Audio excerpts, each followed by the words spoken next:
Good morning, everyone. It is great to be here. Had some wonderful crab cakes last night, and I'm clicking on all 10 cylinders this morning. All right. Thank you so much, Brother Reaver, for this opportunity. Everyone that has made my day go smoother. All this help, my goodness. I love it. Love it. Regret that my wife and family can't be with me. They don't get to travel with me often, but every once in a while I'll get to bring them along. My wife, we've been married 21 years. We have two sons, 13 and 17, and they're all doing exciting things today, and I'm missing out on that, but they're missing out on being here because they know that when I travel, I like good food, you know. And so last night I had to send them a picture of that big crab cake from Box Hill. That was pretty fun. So had to dig that in. As Brother Reaver mentioned, this is a lot of content. Over the years, several years ago when I started pastoring, I also started a company called Lead Strategies. And I was doing leadership training and education. I started at a college with a workforce development community. That's with manufacturing firms. It expanded out into other nonprofits, some colleges, schools, community organizations, Chamber of Commerce. It just kind of went from there. And this material that you're getting today is an excerpt from a 16-hour class session. So you're getting 16 hours in less than 3, all right? So we got a long way to go, short time to get there. But I do pray that this is beneficial both, personally, with yourself, with your family, your relationships in the church, and how you're discipling people, and then also on the job, wherever you're at. I believe this is important. Today's sessions are going to focus on two primary things, which really involve one thing, and that is building trust. Trust is the most essential element in any type of relationship. Everybody agree with that, right? You're not going to follow someone you do not trust. It's that simple.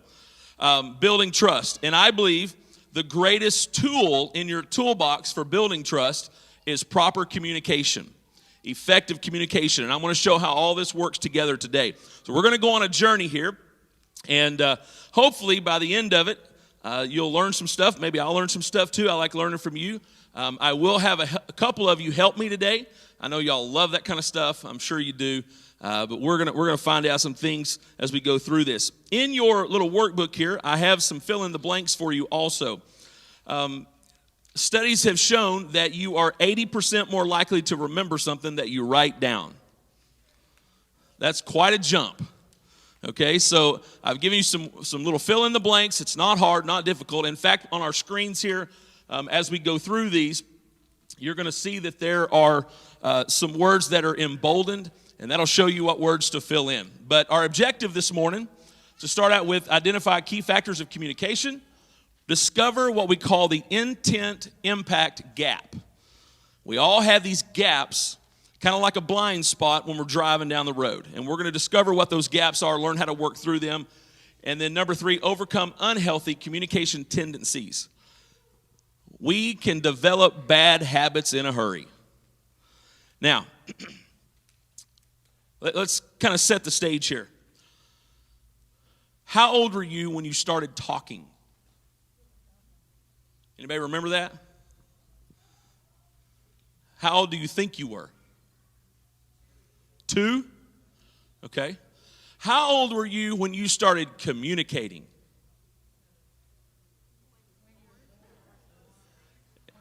Yeah. As soon as you're born, you start communicating. It sounds like crying. That's the only word you know at that point, right? And for some folks, over time, it doesn't seem to change much. But we're going to work on that today, right? All right. Just thought I'd hit you hard right there at the beginning.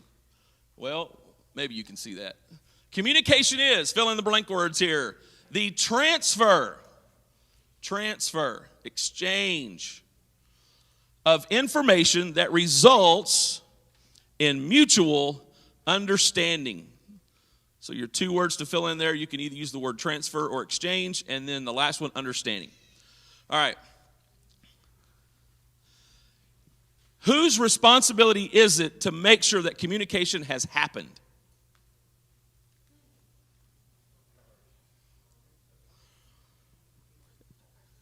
If I say, I don't know, whatever, pick something. If I give you an instruction to do something, okay, and I walk away, I have just made the decision to place all responsibility on her to get what I said right. And that's not fair to her. If I'm the person communicating, it's my responsibility to make sure that she has heard me clearly, she understands my expectations, and that I also know that she's able to meet that. If I just say the words and walk away, I have put her in an unfair situation. Because now if she fails, it's not her fault. We're going to dig into that whole concept today. All right. Who in here would consider yourself to be a pretty good communicator? You try to work on it, develop it.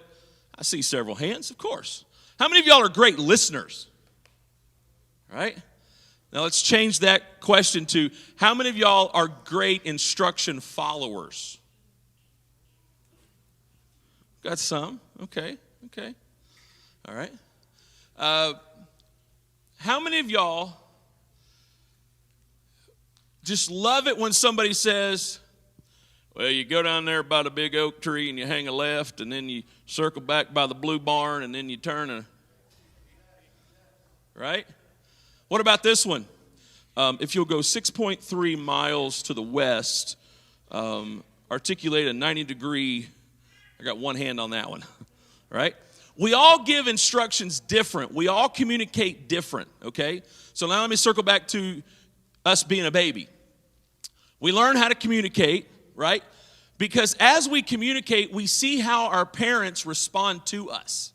And based on that response, we tend to change how we communicate, okay? When the parent starts using more adult words, then the child learns the words, and the child changes how they communicate to try to match that, okay? So as we grow up, we are greatly influenced by our environment. Your home environment influences so much about how you communicate, okay? If you grow up in a home where there's lots of screaming and yelling and hollering and miscommunication and passive aggressiveness and all that kind of stuff, then you tend to take on those tendencies. And you may not realize how much that impacts you the older you get in life, okay? And so it's very wise in sessions like this to recognize when we talk about an unhealthy communication tendency, you're like, oh, wait, I do that because my dad did that and then his dad did that. But you know what? I can break that here. I can make a decision today to change how I communicate something because I don't have to be like I was and how I grew up, okay? Now, I just went a long way right there, but I'm doing this on purpose. We're going to circle back to it as we go into it. All right. George Bernard Shaw, I love this quote. The single biggest problem with communication is the illusion that it has taken place. Well, I sent the text. I sent him the email. I told her that. You're living under this illusion that communication, remember the exchange, the transfer of information that results in mutual understanding. You're making the illusion, you're under the illusion, I should say, that communication has taken place. Again, just because you hit send does not mean you have communicated.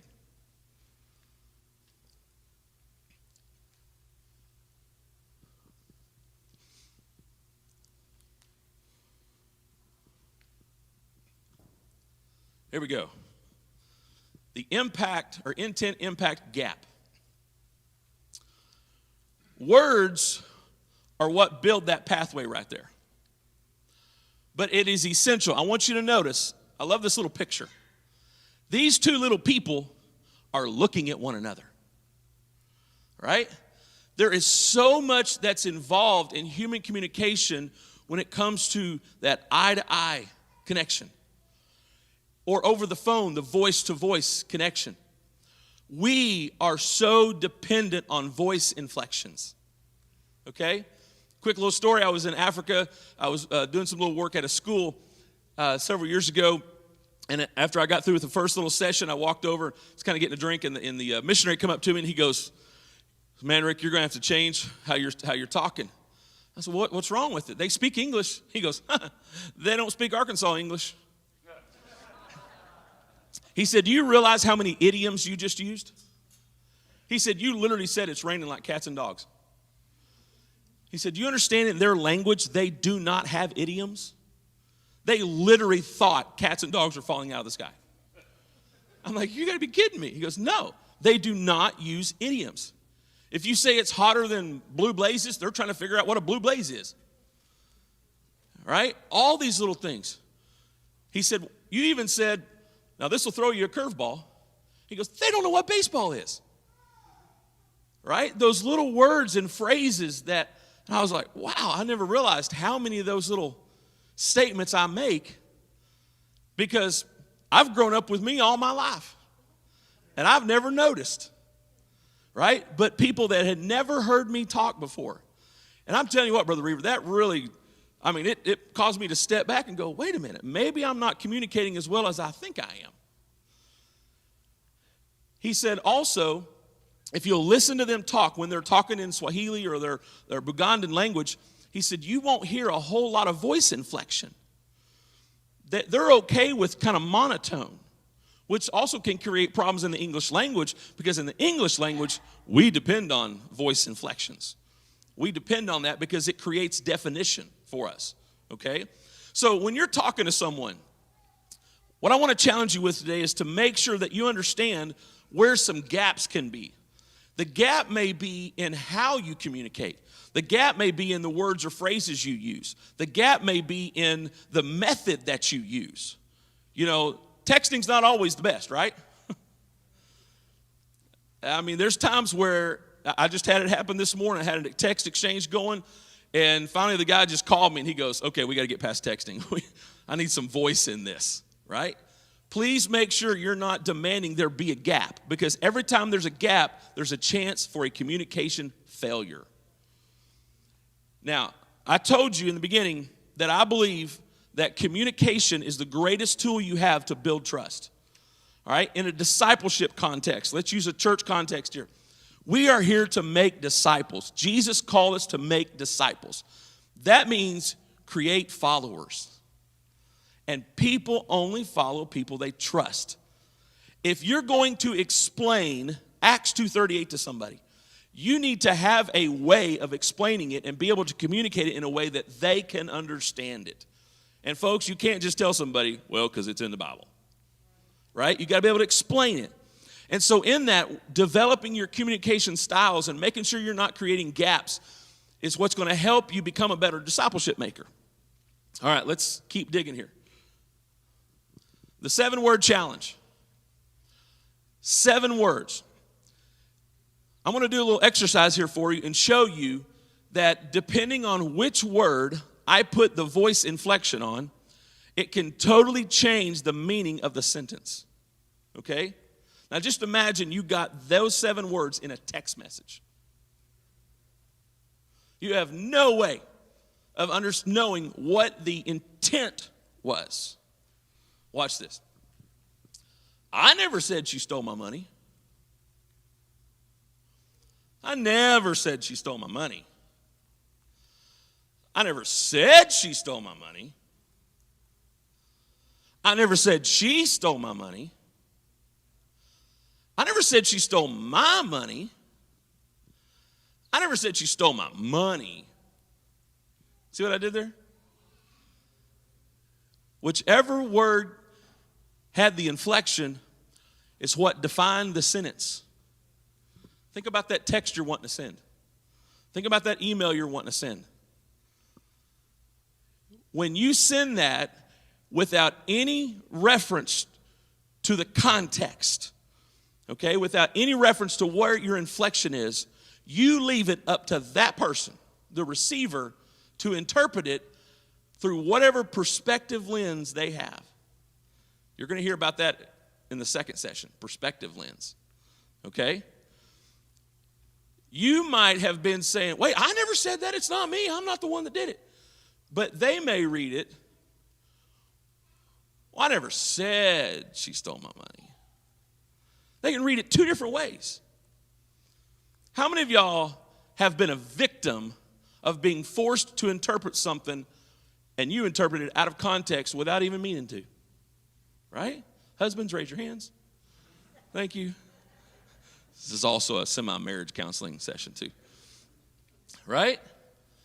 Think about this. Now, how many of y'all have been guilty of doing something like this? There you go. Now all the husbands' hands are going up, yeah. Right? Now, you young folks, y'all live in the texting world. Y'all don't even know what a corded phone is these days, right?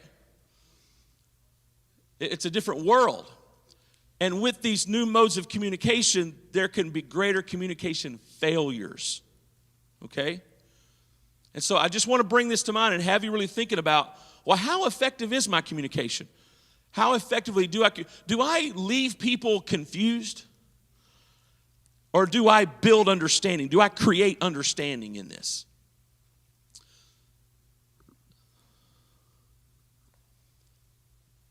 Go back to this gap.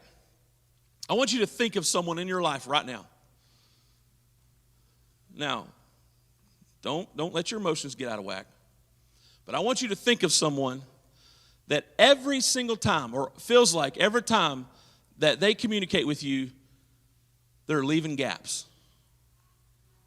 Do you know folks like that? Anybody work for someone like that? None of the office here raised their hand, Brother Reaver, so you're good.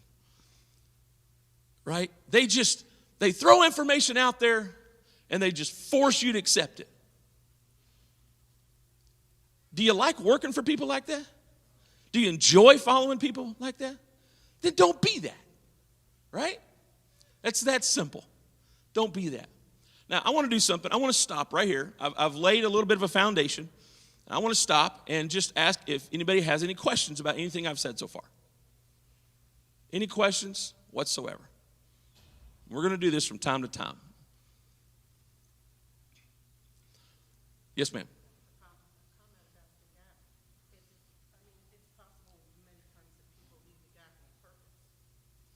She's saying there's times where people may leave the gap on purpose. Why do you feel they would leave it on purpose? Because they don't want to tell you the whole story. Gotcha. She said they don't want to tell you the whole story. We're actually going to cover that here in a little bit. Great point. Anyone else? Yes, sir. Sometimes you're assuming the person you're talking to has enough knowledge that they can cover the gap themselves so that you have to fill it all in.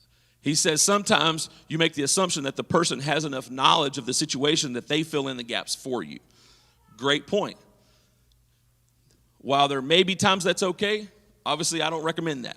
And we're going to talk about how to deal with that. Yes, ma'am. You think they're a mind reader, that they can read what's in your head, and you're like, Yeah, explain to me, because some of us are detail-oriented people. absolutely. Someone trying to communicate with you is not a detail-oriented person, and they're telling you something, and you're like, what? Right. So for those watching online, They get angry at you or frustrated at you, and you're like, what ends up happening over time is you grow to not even want to talk to them. right. So she's talking about how you can force people to be mind readers. And for those that are detail-oriented, they need those details, okay? We're going to talk about what can force people to be that way. We're actually going to cover that, so I'm glad you brought that point up. Anybody else? Those were all real quick. Yes, sir, again. Another point, but from a work perspective, there are certain technical competencies I expect people to have that I am not going to take the time to go back and explain to them. Right. Bottom line. Right, and we're going to talk about that, so I'm glad you brought that one. He's talking about at work when somebody should have the technical competencies, and you expect that, and you don't want to have to keep babying it. We're going to talk about that actually in the next session. So, great point. Yeah, so I'm making sure we're getting all this together. Now, yes, ma'am. I think sometimes we can fear we're treating them remedially or over-explaining, and so we try not to bore them, and really we're hampering them. Right. So there's times where, and we're going to talk about when do you know, when have you given enough information, and when have you're not boring them with details. So what I just did right here was I made sure that I haven't created a gap so far because I asked for feedback. I ask for your input. I ask you questions. And I just demonstrated for you one of the things that you can do to make sure you don't have a gap is you have them share with you what's on their mind. How are you understanding this? There's been many times, like if I'm teaching a home Bible study, I will stop, especially if I know I've covered something and you can see their wheels are spinning or they've glazed over or something, and stop and say, what are you understanding about this? Restate what I just said in your own words. I do this with my children even. This week with my 13-year-old was working on a math problem, and I stopped and I said, Parker, I want you to say this back to me in your words. Don't use Daddy's words. Use your words. And when he said it back to me, I could tell he wasn't getting it. Okay, so we went over it again, and then I had him say it again, and then I knew he had it. Okay, so there are times where when you make it, you can say, and I do this at work also, like the same situation where I know somebody should understand this. I'll say, so help me make sure you got this. Tell me what you're going to do. And when they repeat it back to me, I know, okay, we're good to go. There's no gap here. And it takes an extra 15 to 30 seconds. And it's worth to me that little bit of extra time to get the feedback so that I know I'm not causing those frustrations later down the road. Really, y'all? I don't want to be frustrated. Okay? And again, we're going to talk about that in the next session. Okay. So I want you to ask yourself, do you speak to be heard or to be understood? What's the difference here? Let's think about this. To speak to be heard.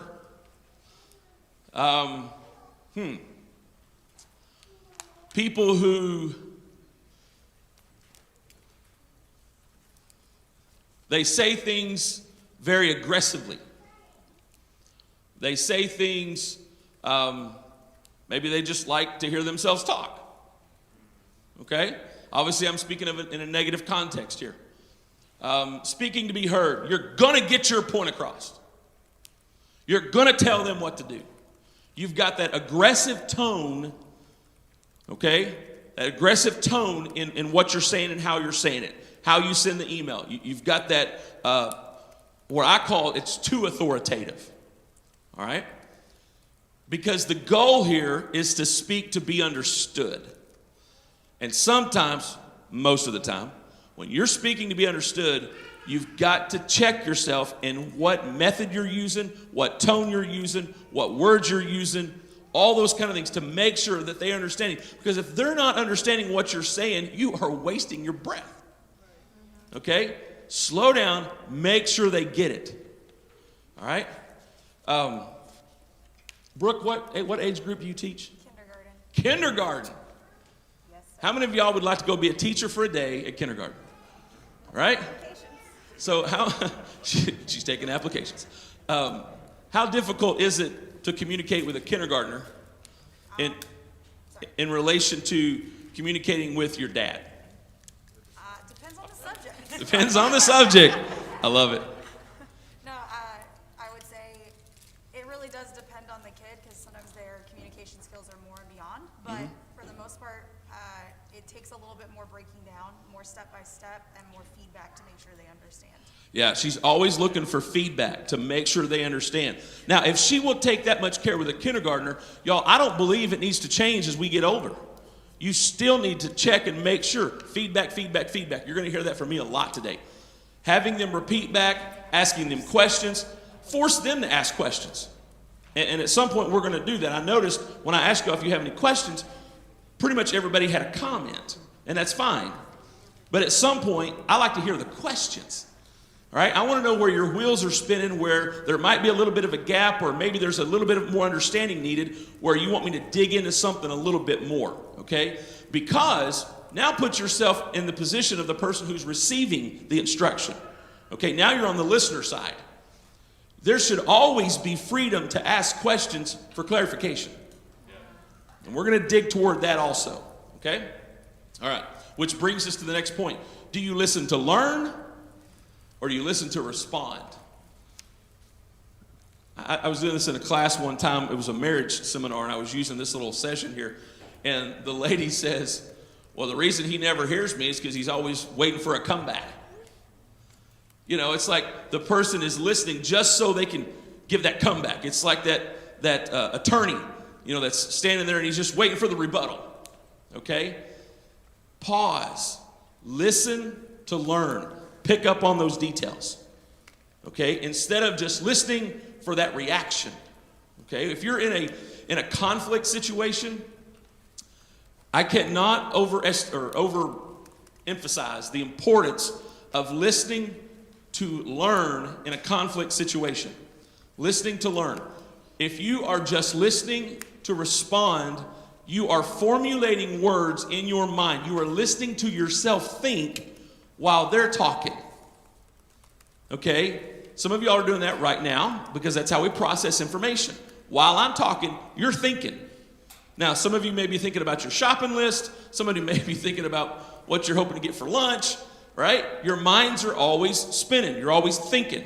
Okay? So as I'm doing these sessions, I'm trying to help you listen to learn by how I throw in some questions, or I throw in, humor, some poor version of humor, or, something eye-to-eye contact. There's something I'm doing to try to keep you engaged in that so that you're listening to learn and not just listening to either respond or aggravate or whatever you're trying to, whatever can happen in a typical conversation.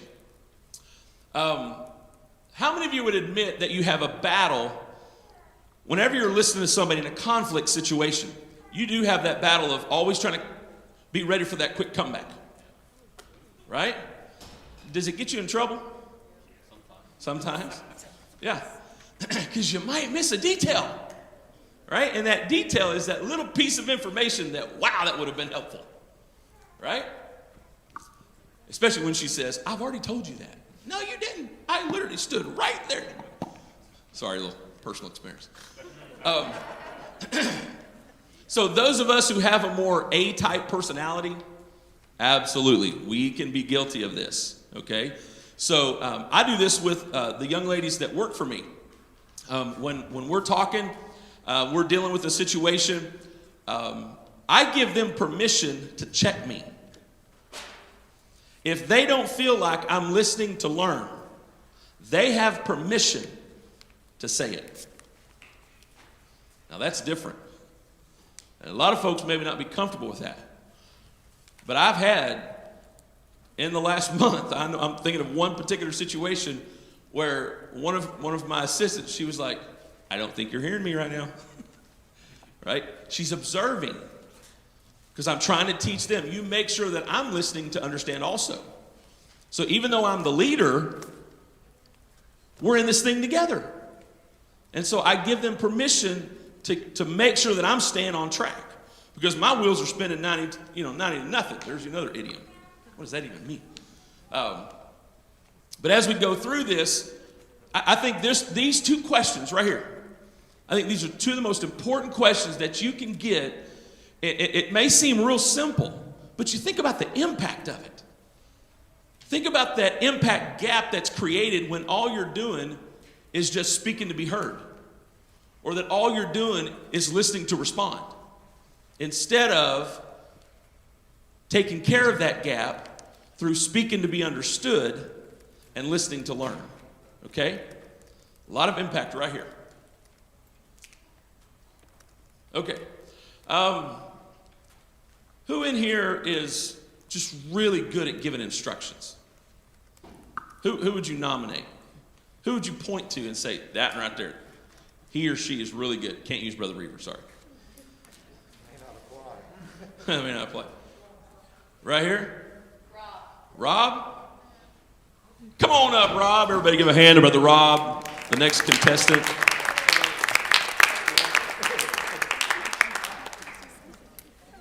All right, now, Brother Rob, you are going to need a microphone. So, all right, who in here is a really good artist? Do we have any artsy people in here? Taylor? Come on up, Taylor. Everybody give a hand to Taylor.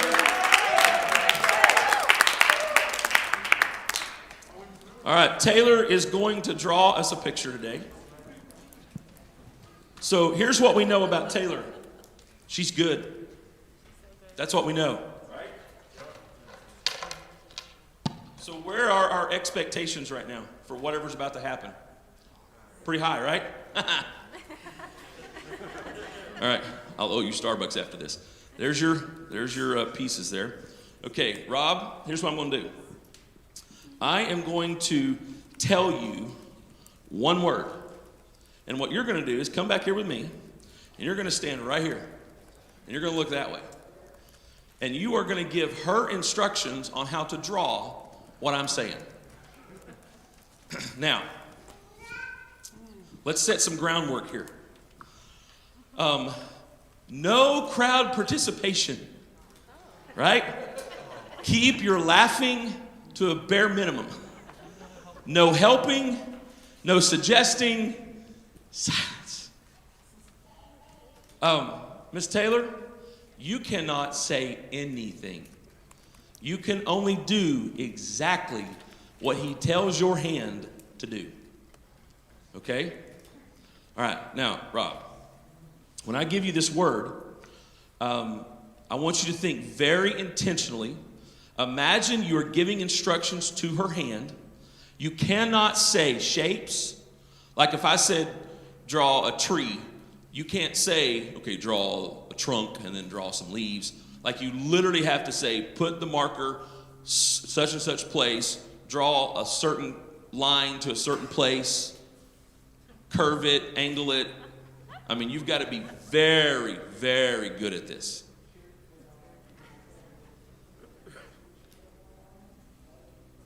No descriptions. Very specific, analog type instructions, okay? All right. All right, so he has his word, and if you would select whatever color you would like, we'll let you, since you're the artist, do this. We're doing real good on our time. All right. Okay. All right, Taylor. Let's start in the middle of the canvas, about 4 inches from the left.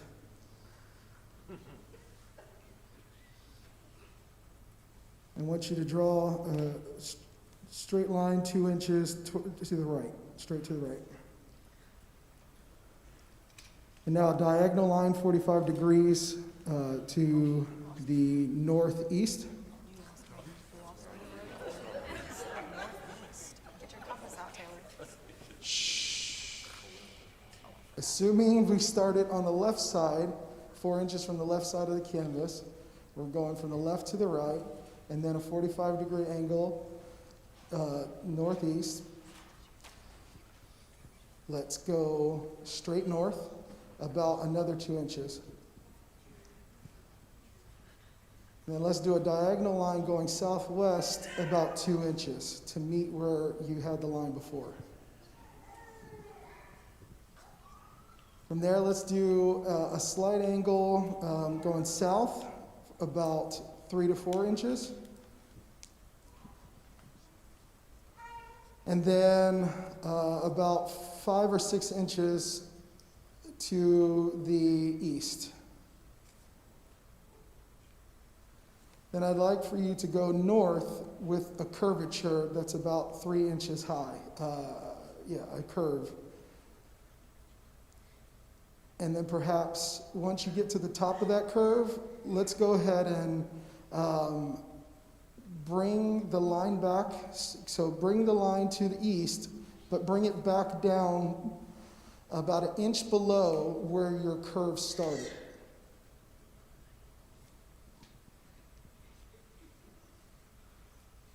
Once you have that done, let's go ahead straight down about 4 inches.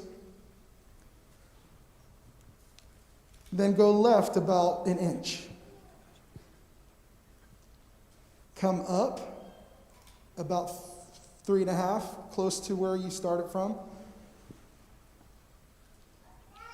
And then go left again about 1 inch, and we're going to repeat that again.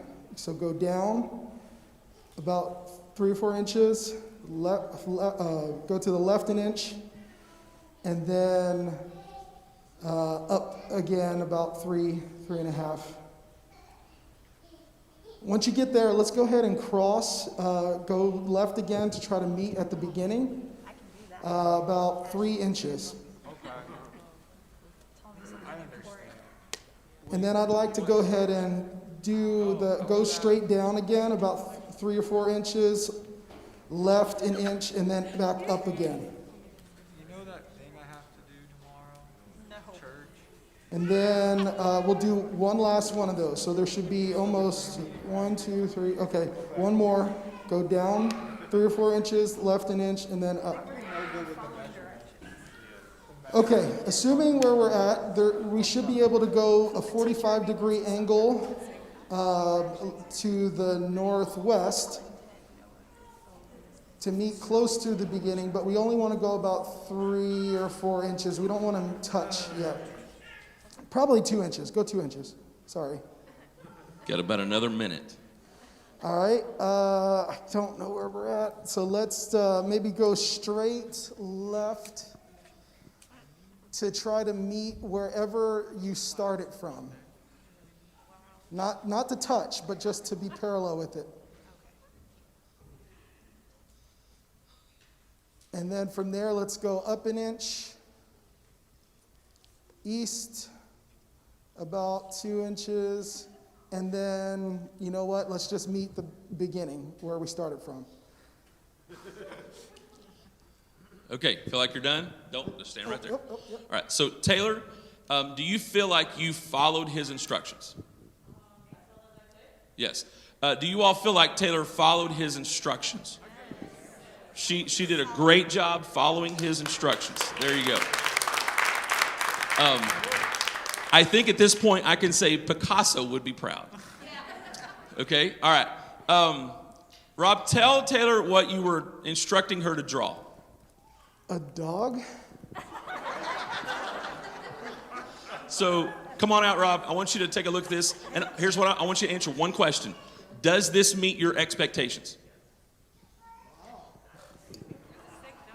A little less than what I expected, but pretty So good. we're going with a no. Okay. Pretty good. Okay. Now, so we're going to say this does not meet your expectations. This is not the exact picture you had in your mind. Not Okay. So here's the big question. What grade does she get? What am I grading? Her, On your meeting your expectations? I would say a B. Well, that's lenient. Okay. My Would you expectations consider were pretty this? low. Would you consider this a great success or more of a failure? I would say more of a failure. Okay. So at this Nobody point, would see a it dog. would seem as though Taylor has failed. Okay, I can see that. So I want to watch what happens here. I removed one of the most important aspects of communication. I removed all feedback. Okay? Feedback can come in the form of observation. What if I would have let him stand here and watch her? How many corrections would he have made to the instruction? Or if I would have let her actually ask questions to clarify. So when I have smaller groups, I'll actually break them up into groups, and it's really fun to have art contests. So maybe y'all can do this in your little life groups that you've got going. This was really funny. We did this at our church one time, and we about had a church split over it.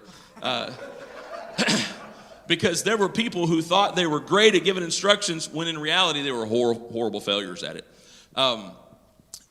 Thank you so much, Taylor. You did a phenomenal job. Thank you, Rob. Appreciate your input there. So I did not, she was trying real hard to listen to learn, okay? And he was trying really hard to listen to provide understanding, okay? They were both doing a good job. But when you remove feedback, when you don't let the questions happen, when there's no observations, when you're not able to gauge the success. In other words, I created a huge gap for them. And because I created that gap, the intent of what Rob was saying could not translate. Okay?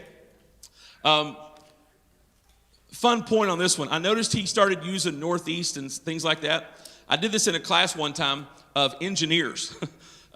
Briggs and Stratton Company, engineers. And the guy was doing that, and the artwork was absolutely horrible, okay? And when we got done, I said, where was the failure at on this? Because I had two really strongly competent engineers, and it was horrible. And the one guy started saying directions, north, south, east, and west, okay? In his mind, he was thinking literal where north was, literal where south was. Well, the guy on the paper was thinking the top of the page was north, and the bottom, like he was sitting catty corner, so it still didn't even come out close. Okay, which again, perspective. You didn't clarify which north are we talking about here. You know, in all this. Now we're not going to do another one of these, but how many of y'all feel like you could have done a better job than Rob? Anybody? I'm not going to have you come up and try, so you're safe. How many of you are glad it was him and not you? Right? How many of y'all feel like you could have done a better job than Taylor? No, we're glad it was Taylor, right? Woo, go Taylor. All right. So we had two, a great instruction giver, a great listener, a great artist. Like we had everything we needed except feedback. And because there was a gap there, the expectation was not met. Okay? So think about that the next time you're communicating with someone. Are you communicating in a way that's creating gaps and you're letting the gap remain? Or are you trying to meet and fill in the blanks there? I'm trying to watch my time. At the bottom of your page, we have some more fill in the blanks here. Unhealthy communication tendencies. I'm going to go quickly on these. First one, making assumptions. Rob was even using that word in his instructions. He says, now I'm assuming we are here. Okay? Making assumptions. You are filling in the blanks based on your own perspective. Okay? Number two, forcing others to make assumptions. Okay? Now, Taylor, there was one thing you did that you knew you were right here, and he said, draw a line back to the left to where it started. And you were like, you're like, that's where I started. You knew this wasn't right, but you obeyed. Good job, right? But right there, she could have just said, well, I'm just going to do this. She followed those instructions really well. But a lot of times, we will force people to make assumptions and do things that may not line up with our expectations. Number three, no opportunities for feedback. You don't let people ask questions. Or you don't try to observe body language, eye contact, whatever it is that helps for that feedback, where you can understand. Feedback allows both people to know if understanding is even happening. Okay? Number four, asking the wrong kind of questions. I'm real big on making sure the right questions are being asked. We'll talk about that if we have time. Number five, lying. Fear of looking bad. Fear of looking bad. You ask somebody, did you understand what I said? Sure. Yeah. Straight up lying. Because you don't want to look bad, right? I've learned it's a whole lot safer just to say, you know what, I didn't get what you said. Intentional avoidance or exclusion. I think this was mentioned earlier. People intentionally leave out stuff because of a fear of conflict. Okay? Exclusion or avoidance. Number seven, passive aggressiveness. I could spend days on this subject, right? Someone shoots you a text, hey, can you meet me at the church to help me clean? You know you're going to say no, but you don't want to. So you just wait and wait and wait. You're passive about it. Inside you're going, I can't believe they knew I was busy today. Anyway, we'll keep going. Threats, intimidation, bullying, inciting fear of harm in others. Threats. We could go an hour on threats. Don't do that. What other unhealthy communication tendencies do you feel like there are that people may exhibit? Anybody think of any more? When you ask somebody how you want to communicate, they tell you, and you decide to do it your way anyway. Oh, yeah. When you don't take the feedback you're getting. Yeah, you're not listening for that feedback. Yes, ma'am. Sarcasm, absolutely. How many of y'all have the gift of sarcasm? Yeah, I do too, but you got to put it away sometimes. That's good. Yes, ma'am. Using words the wrong way. Right, your definitions aren't lining up. Yep, that's really good. Okay, you got another one? So I would say sometimes not even words at all, your facial expressions. Yeah, facial expressions. We're all gifted with muscles on our skull right here, right? And sometimes they respond even when we don't want them to, right? Yeah, Yes? Body language. Body language. Yeah, I jokingly, sarcastically, this week told one of my assistants, don't look at me in that tone of voice. She laughed, I laughed. I corrected myself. Anybody else? One more, real quick. Did I see a hand? There's a little glare. Oh, Ashton. Not being concise, so like you go on too many rabbit trails. Yes, yes. Chase 14 rabbits while you're just trying to catch one. Yep. Exactly. Yep, absolutely. All right, good stuff here. Okay, what time are we at? I think we're right at, I'm 1 minute after. Oh, you got a question or something? Comment, if that's okay? Go ahead. All right, I was just going to say that something that I took away from the activity that was just done was a couple of things. One of them being without the opportunity for feedback, right? It left the listener or the person who was supposed to be doing the act in a very uncomfortable place. Yes. And so Taylor's just trying to figure out, what am I supposed to be doing? She wants to meet the expectation of that person. Yes. But you're uncomfortable because I can't give you any feedback or ask you any questions. Right. And so I'm just doing my best. And then at the end, the second thing is that afterward, the tendency could have been to put the blame on the person who did the activity, or did the act. Well, really, the blame should have been on the communicator for failures to communicate properly or effectively, but also failure to provide that feedback. Right. And so anyhow, I would say an overall takeaway was just the importance of feedback. Like a person who's wanting someone to do something, if you're not providing the opportunity for the person to give you feedback, but also if you're not telling that person as they go, this is how you're doing, how can I know if I'm doing well or not Right. if you're not telling me? Right. Excellent input. Excellent. All right. Brother Reed, we're going to turn it back to you, sir.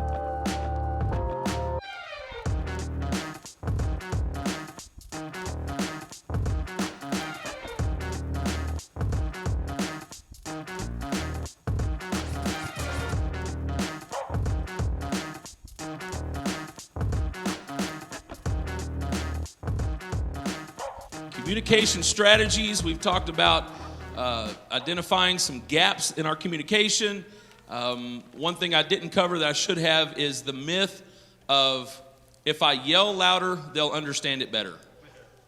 Right? That don't work. Right? I try to also example that in my preaching. You know, sometimes us preachers can get a little carried away and a little passionate, and we start yelling so much. I had a funny story when I was pastoring. I pastored for 9 years in Sikeston, Missouri, and we had a guest there one night, and he was, he was a very friendly kind of guy. And after service, he came up. He was a younger guy. He was probably maybe 20 years old. Had never been to our church before. I don't know that he had ever been to any church before. And he was really honest, and he said, "Preacher, I have a question." I said, "Yeah." He says, "Why were you so mad tonight?" And I'm going, wasn't mad. That was like the most fun message I've preached in I don't know how long. Like I was passed with the blood of Jesus, and I mean, he's like, "You yelled a lot tonight." And man, it just really got me. I was like, wow. In his life, every adult male authority figure in his life yelled at him. I asked him about it. So when he saw me yelling, he puts me in the same boat as his deadbeat dad. I don't want to be in that boat. So I try to now, change a lot of that. And in fact, of the younger ministers that were coming up in our church, I had one of them that he was that way. And I said, "Man, you got to quit getting mad when you're preaching. People think you're mad at them. You're not mad at them. You're mad at the devil, if anything. But just kind of watch that if that happens to be a tendency. And again, that's something you pick up on in your earlier days. But we're going to talk about emotion now. The emotional barriers to effective communication. Now, Taylor, I know you're a much better artist than me. This is no representation, even though I've put it up on the fridge for everybody to see here.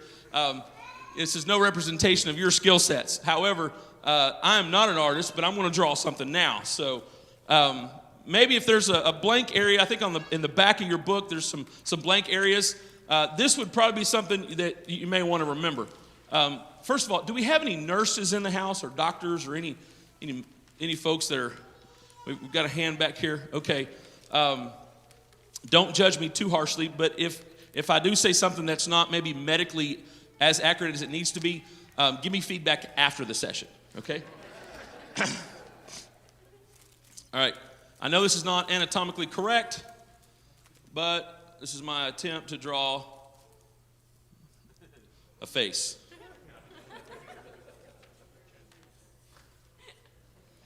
All right. So this is Joe. Joe has a really big brain. Or maybe no, we'll just go with Joe. Weird chin. Sorry about that. I just kind of looked at what I did there. That's a little much. Joe is, he's a smart man, wise man. And just like every single person in this building, somewhere in his brain down here, he's got this little thing called an amygdala. Everybody say amygdala. How many of y'all, that was the first time you've ever said that word in your life? Okay. We've all got one.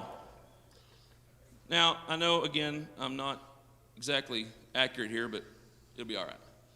Here's his brain. Whole lot of brain going on. Okay.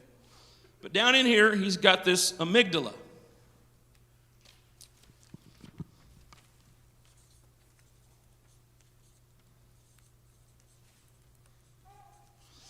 Your amygdala is your internal security system.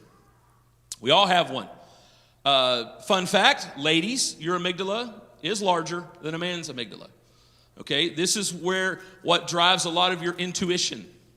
Okay, your amygdala is really cool because it never sleeps. It cannot sleep. It's always functioning. It's always listening, observing, to try to protect you, okay? You can train your amygdala. Big point right here. Please remember that. You can train your amygdala. Give you an example. I started dating my wife.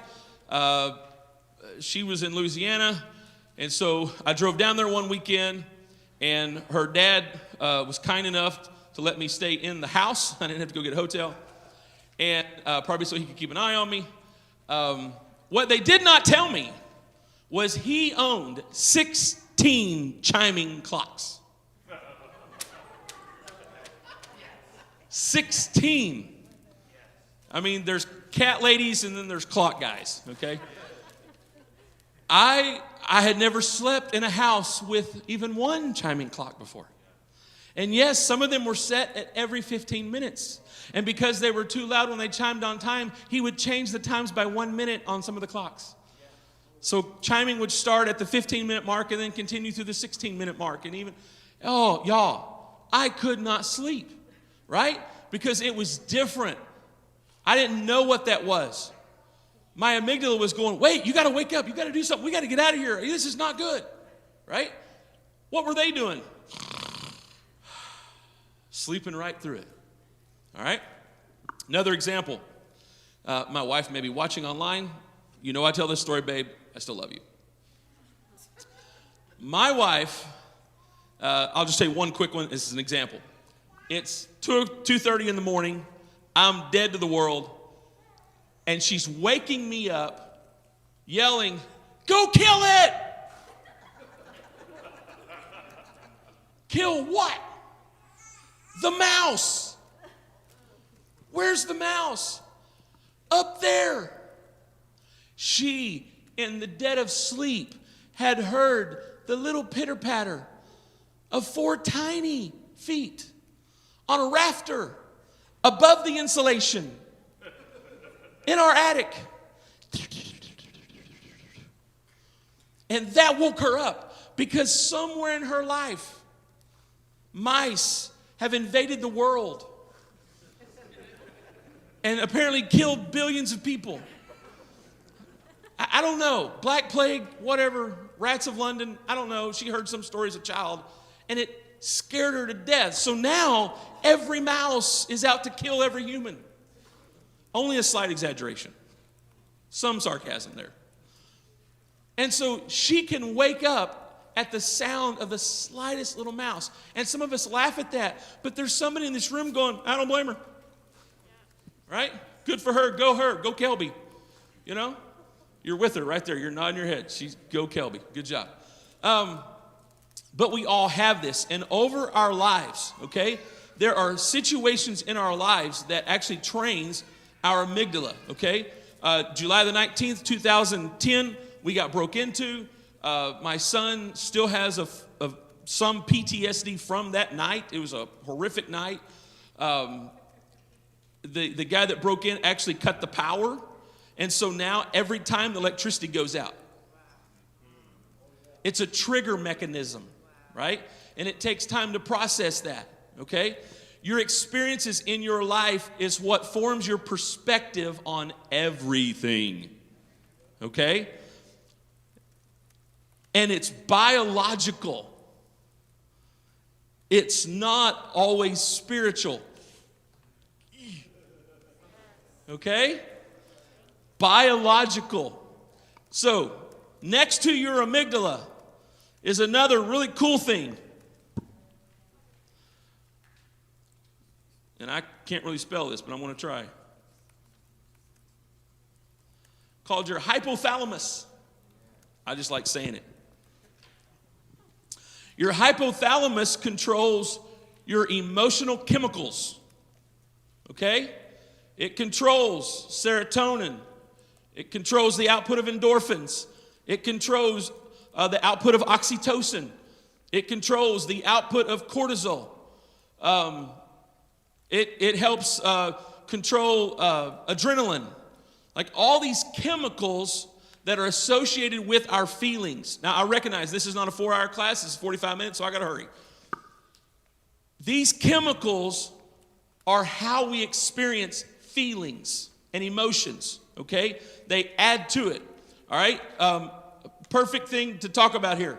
Oxytocin is the bonding, trust, love chemical in our body, okay? Whenever you hug someone, all right, studies have shown that hugs that last 20 seconds produce like 40, 50% more oxytocin in your body.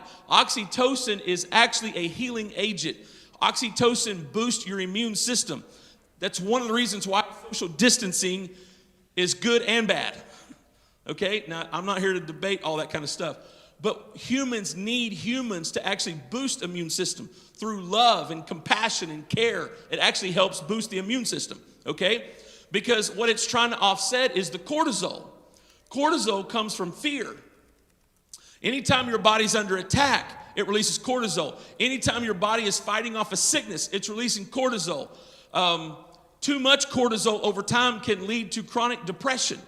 There's so much that goes into this, and I know I'm not really doing it justice right now. But what I'm trying to show you is our bodies are very emotionally driven. We have lots of emotion right now. In this system that we have, that God created, remember that, God created this. This right here also, in this general area down here, is a place where we store our most emotional memories. Okay? Now, I have a crazy little way of describing this. Inside of our brains, it works like a filing system. It's like filing cabinets, okay? And we have these little minions that run around in our brains all the time, all right? These little minions. And some of them stand guard over your ears. And when they hear words, they take those words and they run to filing cabinets where they use association, right? And they'll hear a word and they'll say, okay, this associates with grandma. So they go to the grandma filing cabinet, pull it out, stick the word in there. And then for a minute, you can kind of get lost in memories of grandma. Like if your grandma was great at making apple pie, I could say apple pie, and literally in 6.2 seconds, you were fully engulfed in eating apple pie at her house, and grandma has been dead for 16 years. You're even smelling the apple pie. Now you can smell grandma's nasty lotion that she wore, right? Because all those emotions and memories are packed away there. Now, it's a very positive thing, but because it's such a positive thing, it's easy for the minions to grab it because it's probably stored somewhere in that area because there's a lot of emotion because you loved grandma so much, okay? Flip the switch on that.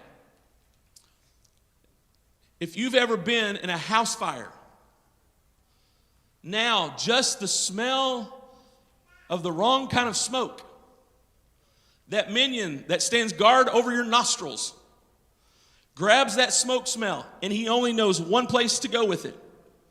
He runs over there to that filing cabinet that has the house fire in it. And immediately your brain becomes flush, and the big screen that's in your brain plays out some memories. And then all of a sudden you start feeling some fear, and you may break out in a sweat. Right? What is that? That's because our bodies are very biological. Okay? Our brains can release these chemicals and these emotions in an instant. All right?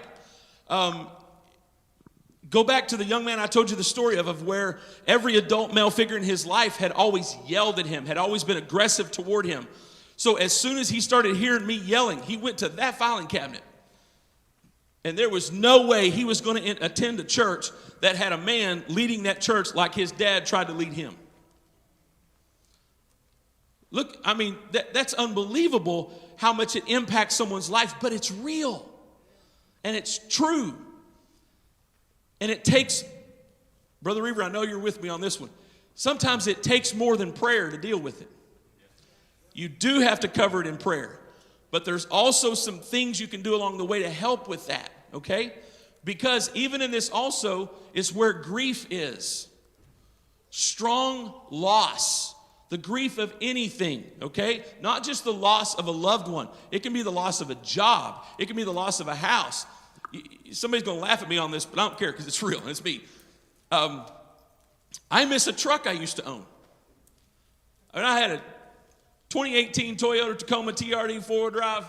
Had my boat. I love to fish, be outdoors. I had to sell it.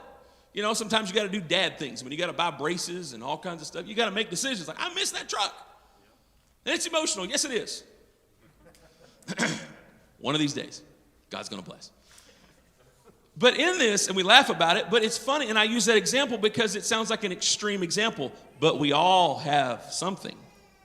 We all have things we grieve, okay?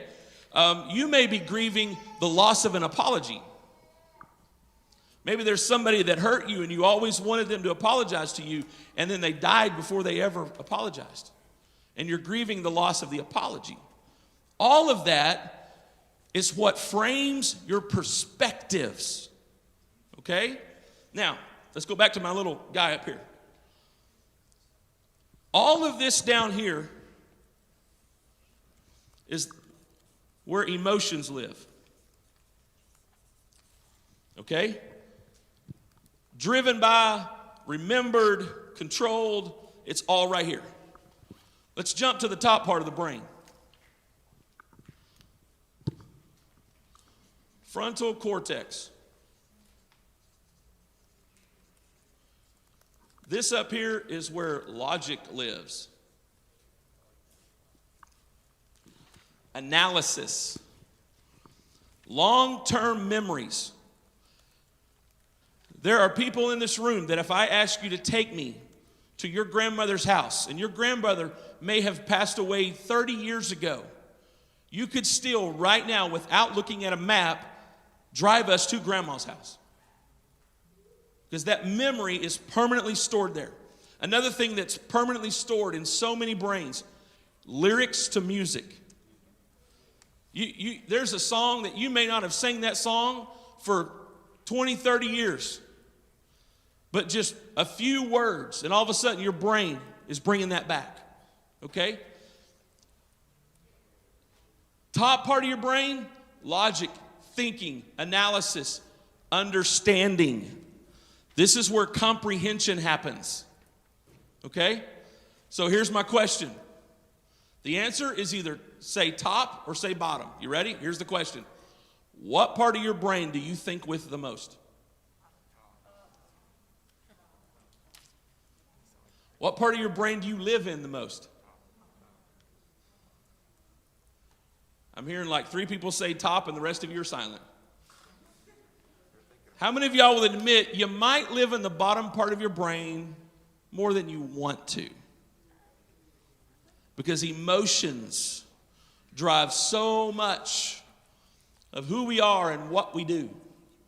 Okay? This is also the seat of fear.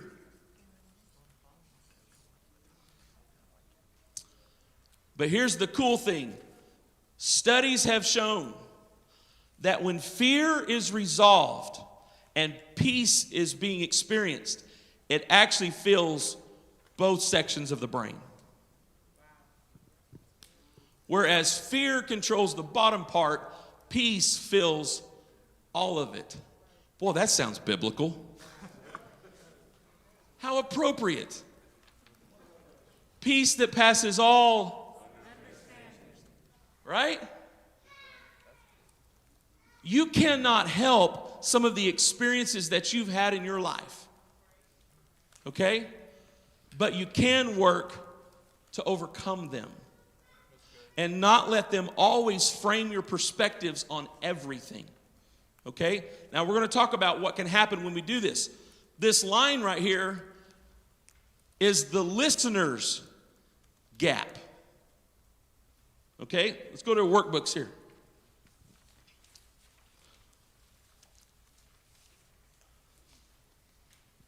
Emotional barrier number 1. Forgot I had my cookie going here. Confusion. You've got one line there to fill in. Lack of understanding. Anytime someone does not understand something, it creates, the result of that is confusion. Confusion can become an emotion. Somebody tell me, how would you describe the feeling of confusion? Throw out something. Yes, sir. Indecisive.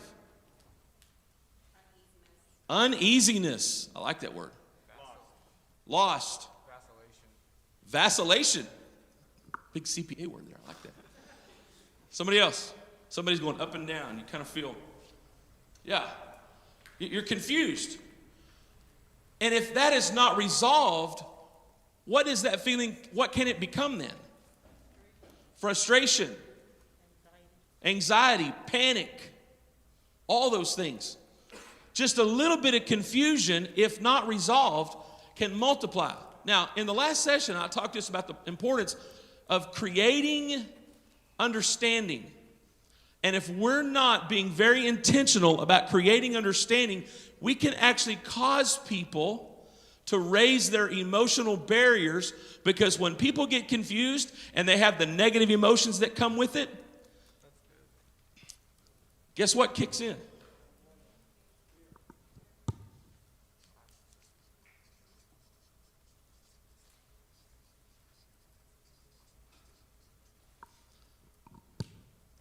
Fight or flight syndrome. When you're experiencing great fear, at any level, when you're experiencing conflict, and forced confusion feels like conflict, fight or flight syndrome happens. Sister, you described it a minute ago. When you were talking about people that force you, you're trying to get them to read your mind. You said at some point it gets to where you don't even want to talk to them. You want to back away. That's flight. That's your defensive mechanism of flight kicking in, because you're trying to defend yourself against feeling the frustration. So you just back off. Instead of the confrontation side of it, you just want to move away from it. Okay? So that fight or flight syndrome kicks in. So again, I want to challenge you on this. How intentional are you about making sure that whatever you're communicating is being understood? Don't force the people. Now, let's flip the coin. We're going back to the listener side of it now. If your life seems to be in a constant state of confusion, then whatever you experience the next day is going to be filtered by that confusion.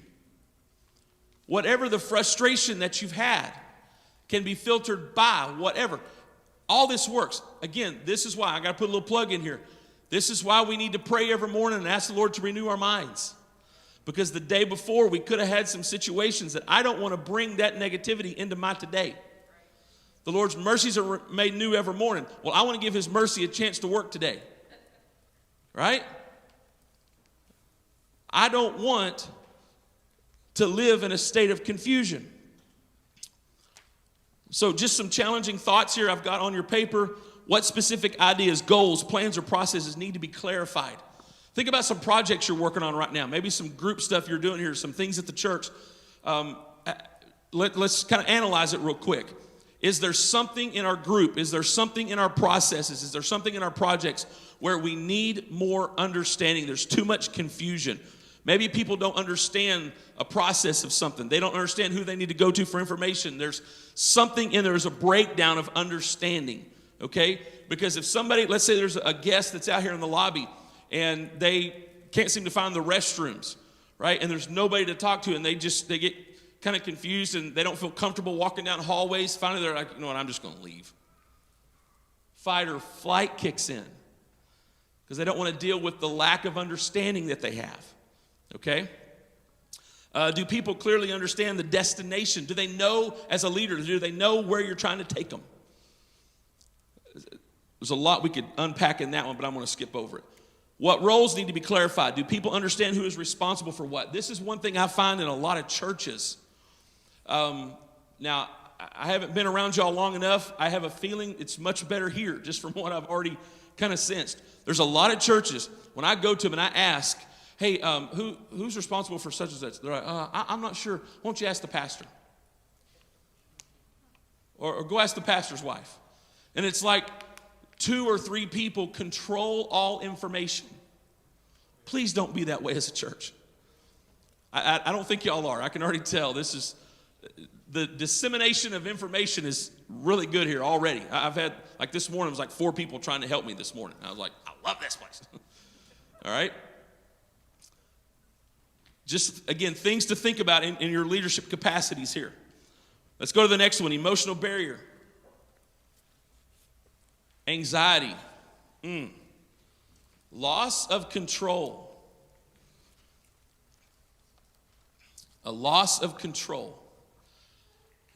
Somebody described to me the emotions of feeling your car sliding on the ice. Yeah, y'all fired up on that one, right? We don't like that one, right?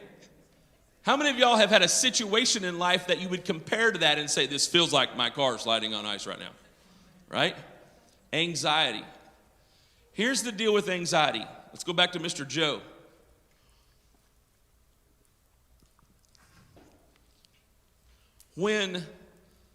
So something else about the brain real quick. The brain is designed to contain a certain amount of blood, okay? If you get too much blood in your brain, what's that called? Anybody know? What was that? A headache, yes, right? High blood pressure, too much is going up there. That's at stroke level, okay? So the brain does a really good job of managing blood flow. But here's something else it's really good at. The brain can recognize when certain parts of your brain needs more blood flow, okay? So right now, we are in a calm environment. We're in a learning environment, and we're using a lot of logic and analysis right now. And so right now, in every one of our brains, there's a lot more blood up in this area, okay? If you are in a panic situation, your brain will suck the blood out of this area down to this area. Your brain does not have the ability to function at peak capacity in both areas at the same time. That's one of the biggest things I can tell you right now. That was deep stuff. Your brain does not have the ability to think very logically and very emotionally. That's why you tell people, calm down so we can talk. When emotions are elevated, logic takes a hike, right? If you're trying to give somebody some instructions, some understanding, but they're extremely emotional, they're not going to remember the details because your details are not emotional themselves. They're logic. You don't have enough blood to do both at the same time. That's why it's extremely important to understand if we're going to have a logic conversation and somebody is dealing with the anxiety, there's a loss of control, there's something out of line there, there has to be some resolution to the anxiety before there can be understanding. Excuse me, I got to get a drink.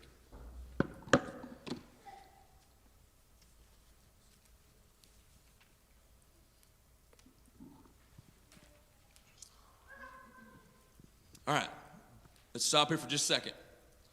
Questions. Who has questions about Mr. Joe or something we've dug into so far? Anybody? No questions. I don't know if this is a question or just a comment. Throw it out. I guess unless whoever you're dealing with, whether it's at work or whatever, unless they actually want this, there's really nothing you can do about it. I'm going to disagree with that. Respectfully.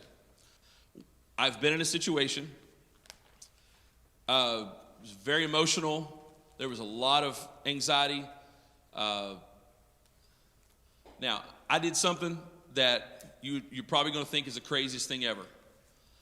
I went and got a flip chart, and I drew Joe for him. I drew Joe, and I went through all this. And I said, listen, you and I both want success here. But you need to understand what's happening right now. We are at an impasse. There's a gap here because of your emotions. And I have the responsibility to make sure that we both succeed. I want us to both succeed. And so we need to deal with some emotions right now. Okay? Now, you might think that's extreme, but I did it and it worked. Okay? Now, you may not draw Mr. Joe. But were you in position of being a superior? Kind of. So this is the thing, okay? If you're actually dealing with someone, you're not their superior. To me, And they are looking at you as though you think you're smarter than them, and they've got a constant victim mentality. It's very difficult. right, we're going to deal with victim mentality as we go into this. Absolutely. So what I try to do, and I do this whether I'm talking, and I've used this for years. Honestly, I don't remember where I picked up this, okay? But there is a little thing I do where I ask somebody, are we focused on facts or feelings? It's a question that I've used for years and years and years. Are we focused on facts or feelings right now? Because if we're just focused on feelings, we're not going to get clarity of fact. Okay? And I have said that before to people I answer to. Okay? I have no problem using that.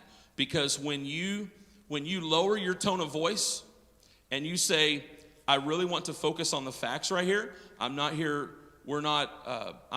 trying to cause any problems. We need to work out this situation. I want success for both of us. We're going to cover that a little bit in the next session. About the importance of making sure we're looking for a mutual win. Okay, remember I talked about how communication, the transfer that results in mutual understanding. I'm always looking for a mutual win. If I'm only looking for a win for me, then we're not going to get anywhere as a team. Okay, but when I'm talking to somebody, and I have worked for somebody that sounds a lot like what you're describing right now, and I would have these conversations with them. Okay, because what I've learned is that it's really hard to get fired when people know you really care about your job.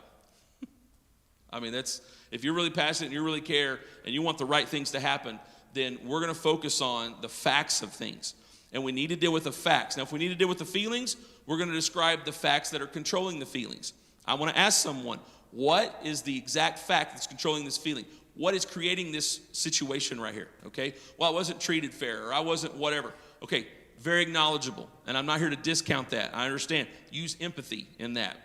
That's part of the 16-hour version of this class is talking about how the tool of empathy, where you're just trying to create mutual understanding. I may not sympathize with you. I may not feel what you're feeling, but I at least want to understand why you feel that way. So then I can respond to you better. And when I use that, are we dealing with facts or feelings here? Because I want to deal with facts. We've got to get through this impasse right here. For me, that has typically toned the conversation down to where we can actually do that, okay? And yes, I've used that with my superiors, and I've used that with peers, and I've used that with my wife. I've used that with my kids. That's just a tool I use all the time. Facts or feelings. And if you go ask the people that work for me, they will tell you that I'm going to make sure that we're focused on facts and not just feelings, because feelings create barriers. They just do. And I don't like that. So I hope that helped a little bit, and we could probably dig into it a whole lot more. So, yes, ma'am. If I hear you correctly, then I love the practical question, are we focused on facts or feelings? But then there's a follow-up. If someone is in a situation where, fight or flight is, really active, have you ever made a choice to just focus on the feelings at that point? And that's in processing them, yes. So here's what I do. One of my little tricks, I guess you'd call it, or techniques. Maybe we use that a little bit better. Trick sounds manipulative, and I don't want that. I get out a notebook, and I have them make a list. Literally write down, put the words on the paper. Because writing is controlled up in this area. And when I make them write down your feeling. Write down the exact words that you're feeling. I don't want you to say them. I want you to write it. Okay? It forces them to calm down and think. And I've watched them. I mean, the pen can't even hardly stay on the paper. Okay? But over just all it takes is a couple minutes. And you'll see the body language change. You'll see that. And then people start feeling heard. And we're kind of overlapping into the next session here. People have to feel heard. And if I'm not listening to the emotion, then they're not going to listen to my fact. Okay? So when I have them write it down and they start making the list, all right, what we do is I go through and I say, okay, what can we deal with? What can we control right now? Because again, anxiety, loss of control, I'm looking for what we can control. And the first thing we need to control is our emotion. Well, before we can control an emotion, we need to identify it. You've got to define it, factualize it. And when you do that, you will realize, okay, I'm doing better. Okay, case in point, you got a whole bunch of stuff you got to do. You start feeling overwhelmed. It's feeling like a loss of control. Make a list. Make a list. Okay? Another little fun fact here. When you make a list and you start accomplishing things and you do that little thing called a check mark, there is a chemical that your hypothalamus releases called dopamine. Dopamine is your addictive drug, if you will, right? Dopamine is that feeling of success. And as soon as you check that box, all of a sudden you might even feel yourself go, your lungs actually fill up more with air. You help yourself feel more calm just because you're feeling accomplished. Okay? It's a powerful little tool. Again, it's how God made the brain. So as we look at this, when I'm dealing with anxiety, especially with a team, and I can tell there's a sense of loss of control, I have to ask, is too much being expected at one time? Do we need to slow this process down a little bit? Number two, what processes need to be broken down into smaller increments? With where we are with the stewardship group, so I run the United Pentecostal Church Loan Fund. All right, we're almost a $100 million loan fund. We're bigger than almost over 1,000 banks in America, and there's like 6 of us running it. Okay, there's a lot going on right now. We have processes in place, and we break down projects so that nobody is feeling too overwhelmed at any given time. All right, I'm trying to manage anxiety on a daily basis because we're doing so much work. Right? What confidences need to be built? Sometimes that loss of control and that anxiety is because someone simply lacks the confidence to do what they are capable of doing. Okay? And I could spend an hour just talking about ways to build people's confidences. But you cannot build someone's confidence if you don't at least talk to them. Humans need affirmation. Humans need affirmation. Humans need affirmation. Okay? Just like the little 6-year-old. Now, I'm going to do something here, and some of you are going to think this is really over the top, but it demonstrates the point really, really well. So a few minutes ago, I was talking to Taylor, and I said, Taylor, I put your paper on the fridge, right? If you would have been 3 years old and brought that to me and said, hey, I drew a dog. Hey, congratulations, let's put it on the fridge. We're proud of that. Somebody comes over, and I say, hey, look at that. Look at the dog that Taylor drew. Oh, that's awesome. You know how good she's going to feel? Going to feel amazing. What if she brings it to me and says, hey, look at this dog I drew? And I'm like, dog?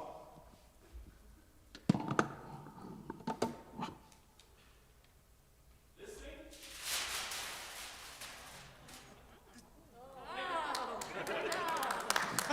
That was cool. Actually made it in the trash. Like, how do you feel about me wadding that up and throwing it away? Think how devastated she is. I mean, look at her right now. She's just crying in tears, right? Now, some of y'all, when you saw me do that, you were like, oh, I can't believe you did that. Because you would never do that, right, to a 3-year-old, I would hope. They need the affirmation of it. And that affirmation builds confidence so they will do it again. Here's you another little phrase. Because whatever gets rewarded gets repeated. And if you're constantly rewarding people's negative emotions, you're going to keep getting their negative emotions. All right, we better keep going. What can be done to regain a sense of control? The list thing. Talking it out. Documentizing it. You've got to make it analytical. Force yourself to use your frontal cortex. Force yourself to think. Okay, help others think and do. All right, we got to keep rolling. This next section, next little piece, is probably the one piece of this whole day that has changed my life the most. Dealing with frustration. The definition of frustration, unmet expectations. Unmet expectations. I don't care what conflict we're dealing with. Somewhere in that conflict is an unmet expectation. Somewhere in there. With every marriage issue, with every sibling squabble, with every workplace conflict, I don't care where it's at, there is an unmet expectation somewhere. Now, whether it's fair or not, that's to be decided. But I want to take you through some things here as we talk about unmet expectations. We asked Rod, did Taylor meet your expectations with that drawing? And because he loves Taylor so much, we got to hurry. Because he loves Taylor so much, he didn't want to hurt her feelings. So he kind of, it's like kind of not exactly met my, just say it, Rod, come on. Right? No, that did not meet my expectations. All right? Now, obviously in that moment, he was not frustrated, I would say, because he understood the situation. But how often are you frustrated when someone doesn't meet your expectations, but the reality is you never clarified your expectations? You were expecting something of someone that they didn't understand. They may not have had the ability to do. Asking a 3-year-old to clean their room when they've not properly been trained on how to clean that room. Now, if I told my boys to clean their room, all I really want is to be able to walk into the room and not step on a Lego. If my wife tells my boys to clean their room, she wants to be able to perform open heart surgery in that room. Okay? 2 different definitions, right? So, real quickly, have expectations been clearly defined? Do people know what is expected of them? This is so, so important. Anytime, especially in our team meetings at work, we lay out some new plans, whatever it is, I am asking, does everyone here feel confident? And that's a yes-no question. But then I change my question. I don't always like closed-end questions. Remember I said earlier about asking better questions? Closed-end questions are questions that can be answered with a simple yes or no. Do you understand what I'm saying? And again, because somebody doesn't want to look bad, they're more tempted to go, yeah, I understand it, when they really didn't, okay? But instead, I have them repeat back. So tell me in your own words. Give me some feedback here so I can know that you understand my expectations. Okay, number 2, can expectations even be fulfilled? Is there enough time to complete the project? Are we setting unrealistic expectations here? Do we have the tools to pull this off? Speaking of an analogy or an idiom. Are current expectations realistic? If your goal here is to average 350 in attendance on Sunday morning, is it realistic to expect that next week? Probably not. given the current conditions, situations. But is that realistic over the next 2 years? Yes. And whenever I do get to come back, Lord willing, I hope on a Sunday morning we have 350 people in here. Are current expectations fair? Now, I ask the question, do you expect the same from everyone? Equal and fair do not cohabitate. It is not fair to treat everybody equal all the time. Perfect example of this. If you have been in church for 30 years, there should be higher expectations on you than somebody who's been here for 30 days. That's what I'm talking about, okay? We're not talking about equal treatment across, ethnic groups and stuff like that. That's not today's conversation. I'm talking about in leading people, considering those who you're on a team with or you work with. It is not fair to expect the same amount of work out of everybody given their different skill sets, okay? So make sure you have fair expectations for everybody. I do have expectations for growth for all my team, and we clearly communicate those things, okay? The one thing I do expect is that everybody becomes better, but then we give them the tools to help them become better, okay? All right, frustration. When you're dealing with a marriage situation, stop and ask, what are my expectations here? I have to tell this quick little story. My wife and I have been married for less than a year. One night, because of her silence, I could tell I had messed up. Finally, I was like, babe, now of course this is before I had all this good material. I was like, babe, why are you upset? No, I'm okay, I'm good. Wrong. What's going on here? I said, what did I do? What did I not do? And she was like, this trash can's been sitting here for like 4 hours. Okay, the trash can is normally under the sink, right? You missed it. It was full and it was outside. She'd set it out. So let's learn the perspective here. Remember I told you your past experiences form your perspectives. Her mother had her dad trained so well that if the trash can was sitting out from under the cabinet, he knew it's time to take it to the dumpster. The house I grew up in, if mama had the trash can out, that means she was using it. You don't touch it. So I'm not touching the trash can. Little did I know, I was not meeting her expectations. I've used this story so many times, and it's so comical to think about. But the reality of it hits all of us. She had not explained her expectations with the trash can. I sure wouldn't have wanted to upset my beautiful wife. I mean, we ain't even been married a year yet. We ain't even had a first good fight yet. Right? Why would it even be? We still haven't had a good fight. Because we've learned to communicate. I said we've learned to communicate. And making sure, the first time I got this piece of material and I showed her this, I was like, babe, look at this. It was so helpful to us. It's been so helpful for so many people just to stop and say, we need to talk about unmet expectations. Anytime, I'm going back to my staff now, when they come in and there's a lot of frustration and there's whatever, they know what the conversation is going to be. Let's define unmet expectations. What expectation is not being met? Well, I expected her to call me at this time. I expected this. Okay, did she know that you were expecting her to call by that time? Like, we talk through all those things. And again, we get out the list board and we start writing out our expectations. What was missed? What was not explained? What was not clear to define? What wasn't even fair or realistic to expect of that person? Like, all that has to get talked about. And once it does, it's amazing how that feeling of frustration subsides. Then you feel more in control. Anxiety's gone. There's no more confusion. And all of it gets resolved. All right. Stop for just a second here. As the leader, tying back into the first session, it is your responsibility to make sure that effective communication is happening. You have to understand where your own communication tendencies can create gaps and work to overcome them.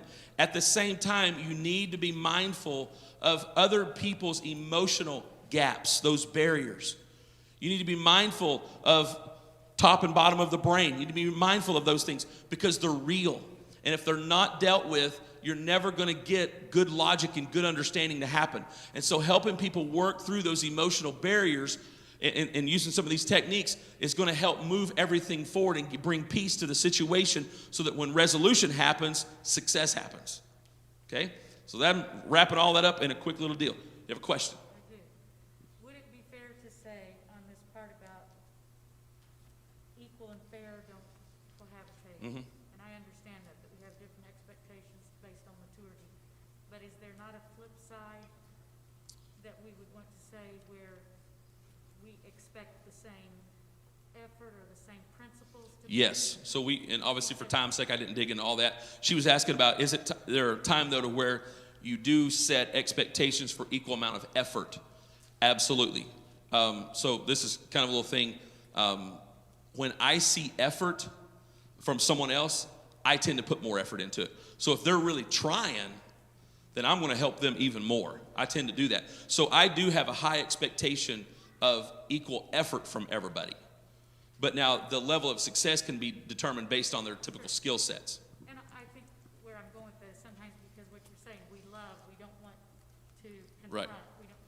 That we can just let things slide, and I think that can demoralize team members then because you're expecting this from me and you keep because I produce, but then I let this and it's like, then why am I beating my brain? So I have a 30-minute session on favoritism. Favoritism in the workplace, favoritism in the church, things like that. It can produce the image of favoritism when you do expect more out of one person.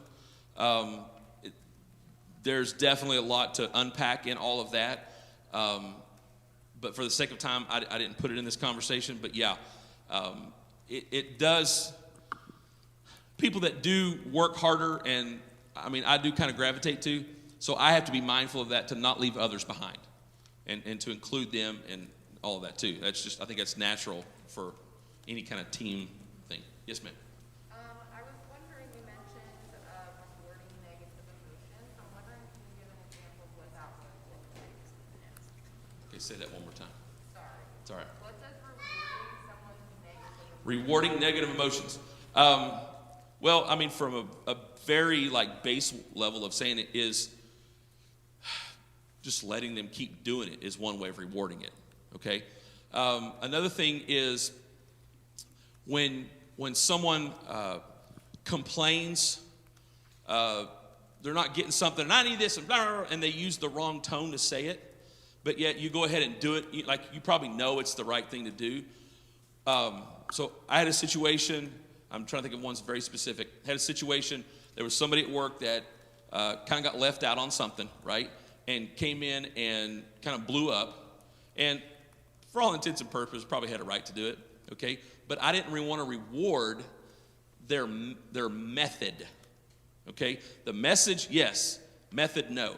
And so I stopped. I said, okay, let's calm down. Am I the one that caused the issue? No, you're not. Okay. So now that I know that, that means I can't fix that person, but let's work on this. I want you to restate what you want to say in a more appropriate tone of voice. And she stopped. She goes, oh, you're always doing this.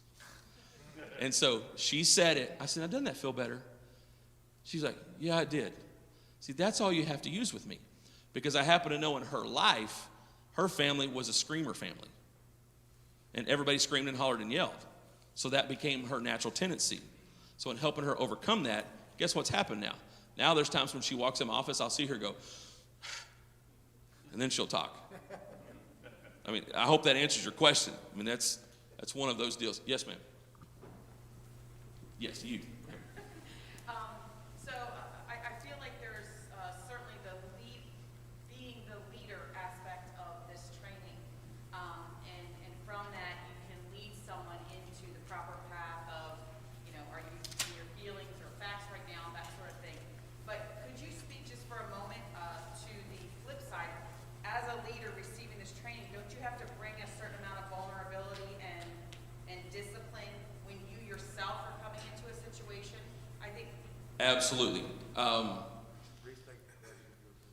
sorry?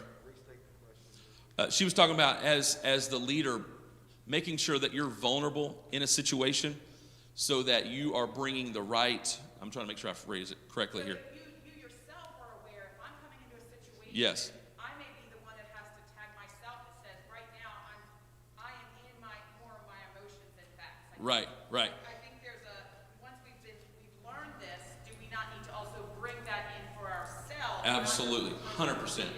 Yeah, 100%. And again, remember I told you a few minutes ago about my team has permission. Same exact thing. They have permission to check me. Okay? Now, I know that's probably not common. And one of the reasons I do that is because I've worked for people who wouldn't do that. And I couldn't communicate because of some issues. So I always wanted to be the leader that my team, who we need each other, they have permission that if they see me out of line, okay?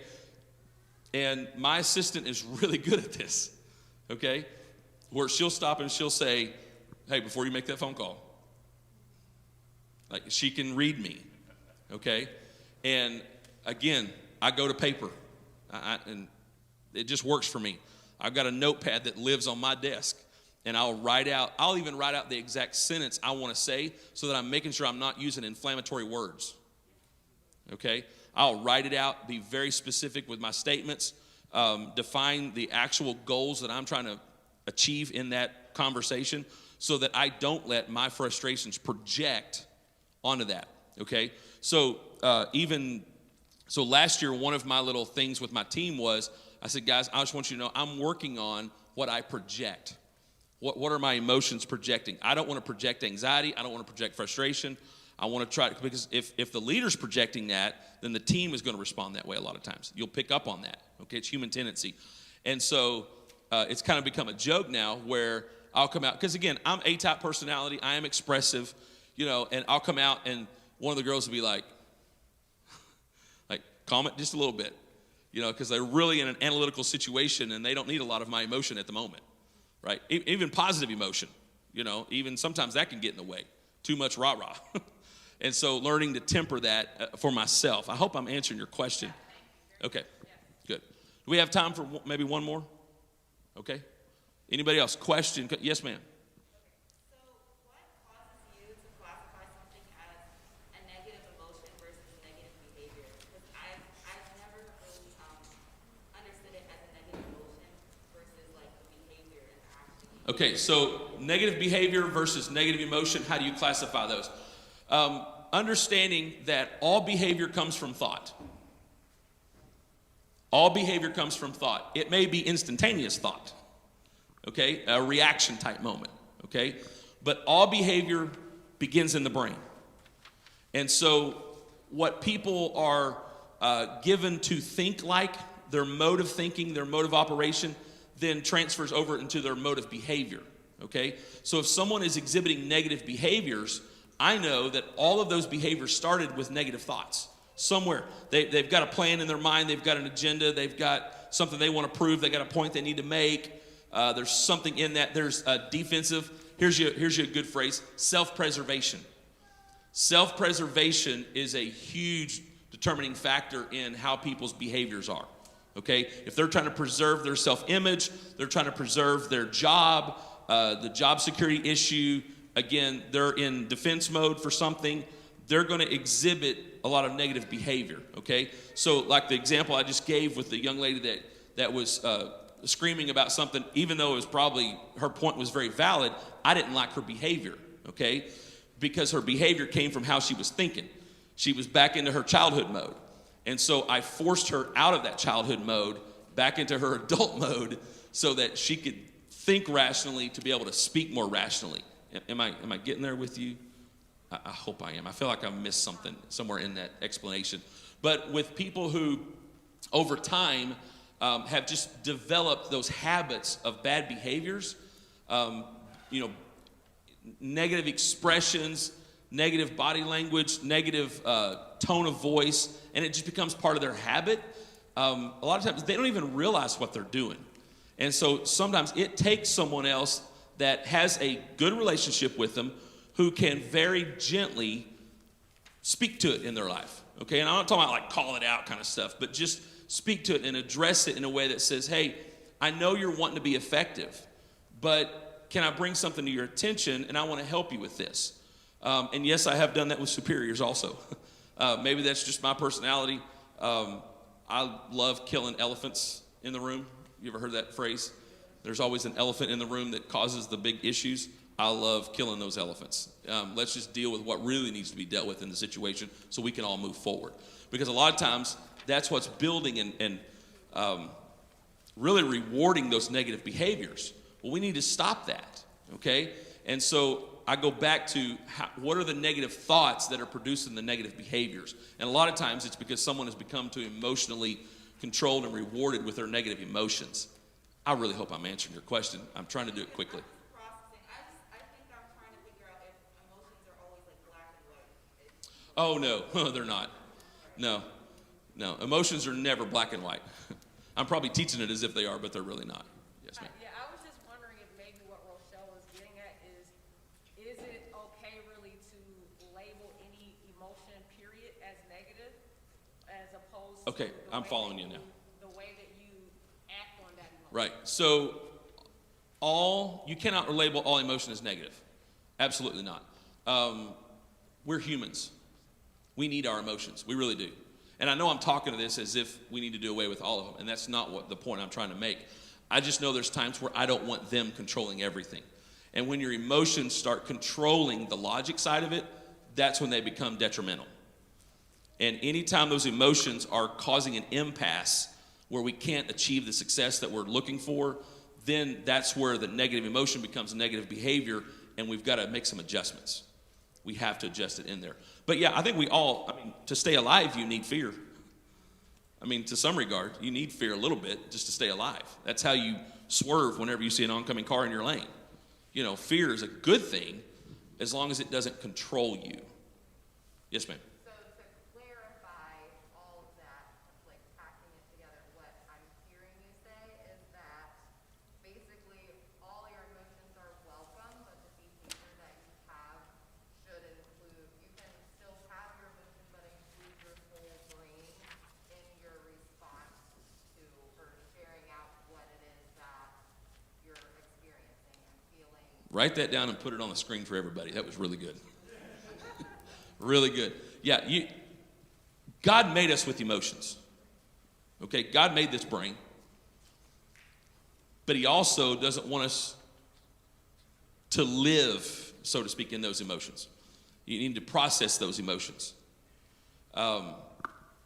Again, I want to go back to just make sure that emotions are not being allowed to control or create the impasse to the success that you're trying to achieve. I think that's really the gist of all that. Yes, sir. I think that, like when you were talking about how that certain things trigger a memory, an emotion, is if we recognize where that emotion's coming from, it will help us to deal with it properly. Because like if you have an emotion of fear because you smelt that smoke, you have to learn that that's where that comes from, so that you know that it doesn't automatically mean that there actually is a house fire Exactly. that I'm dealing with right now. Exactly. So if I have an emotion where somebody said a word that makes me feel like somebody that abused me back when I was a kid, I have to recognize they're not necessarily that abuser, so I have to have a perspective that's not just coming from that emotion. Exactly. I hope everyone heard that. Being able to identify that whatever caused the trigger moment is not the actual moment that's happening right now. Very good.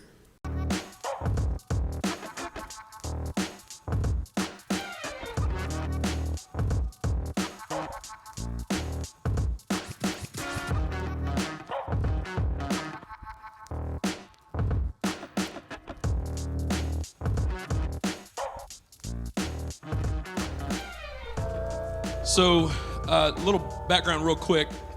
I mentioned when I was pastoring that I'd started this company, Lead Strategies. The way that came about was I had to be a bivocational pastor because our church was small at the time. And I started working with a local college. And I mentioned getting involved in the workforce development side of it. And they actually helped me achieve my international certification in leadership training. And it allowed them to qualify for grants and for funding for a lot of these businesses. I started getting the material in and then adding some of my own material. And I came across this subject of establishing an environment of trust. And when I started pouring through the material, I realized that I had found a very important key in the growth and development of our church. It was amazing how God allowed all of this leadership stuff I was involved with to actually help me lead the church and watch the church grow and the people grow. And over time, and like all this material that I've taught you today, I taught the church. And, you know, like there was Wednesday nights, we'd just turn the leadership, or the Wednesday night into leadership training or emotion management night or something like that. Because what I learned was I could preach my guts out on Sunday morning and we could have a shouting fit, but on Monday, people got to go deal with stuff. And so we worked on what do we need to deal with to become better disciples of Jesus Christ in a full holistic type look at it. Mind, body, spirit, everything. And then as I was teaching these classes on trust, the classes are designed to be 4 hours long, and we kept going overtime because of the questions and the conversations that would come up in the class. I actually developed it into an 8-hour session. It was 2 4-hour sessions. And the people attending this class, we're talking about your manufacturing firm team leads, rednecks, y'all, people that have never been to college before. Sitting in my 4-hour class on the college campus was the first time they had ever been to a college. I would give out certifications at the end of the series, and I've watched grown men cry because they had dropped out of high school and never imagined ever achieving anything in academia and even getting something like that. I watched 2 men use the material in this specific class here to restore their marriage. I'm talking about manufacturing firms. I'm not using biblical principles and, I'm not quoting scriptures, I should say, in these sessions. And so what I've learned about this one is it's only as good as you apply it. All of this material is. Just like the Bible. I can sit up and I can give you the greatest information in the world, but if you don't take it and apply it, then hopefully you've had a good time today, because that's about all you're getting out of it. But we're going to dig into this, establishing an environment of trust. An environment of trust. Environment. So we're going to pretend for a minute. This is not a clicker right now. This is a trustometer. Kind of like a thermometer, but it gauges trust. It's got these little numbers on it. It's pretty cool. Is your imagination with me right now? All right. So here's what I'm going to do.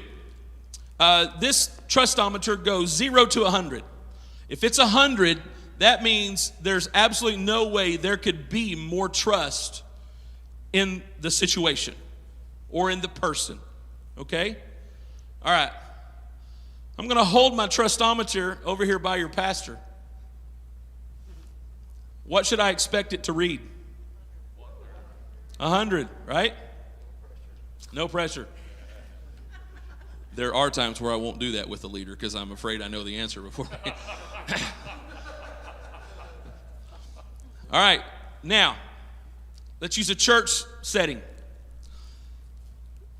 There has to be an acceptable level of trust between the pulpit and the pew, going this way.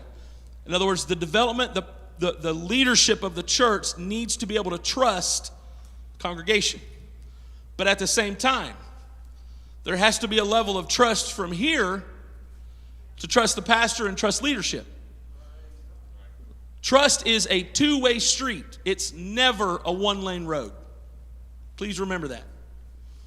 So if I move out into the crowd, and if I'm going to gauge the level of trust that this crowd has for your pastor, just what we've already done and what I've already seen here, I can tell this is going to be a high number. Okay? Same thing. If I walk up here by the pulpit and I gauge the level of trust that the pulpit has with the pew, I can tell in this room this is going to be a high number.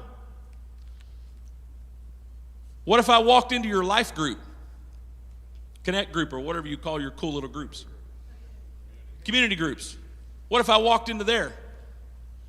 What about your guests that come into your life in that room? What if I just walked into your home? What if I walked onto your job? How many of y'all would like to take one of these to work? Right? Walk into your boss's office. Let's see how you're doing today.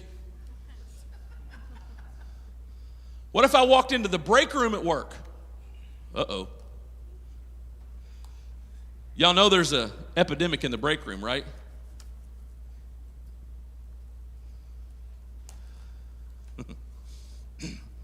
I'll get there. It's called the BRV. Did I go dead? Check, 1, 2, there we go. It's called the BRV, the break room virus. Yeah, its symptom is called gossip. Did you hear about what's happening?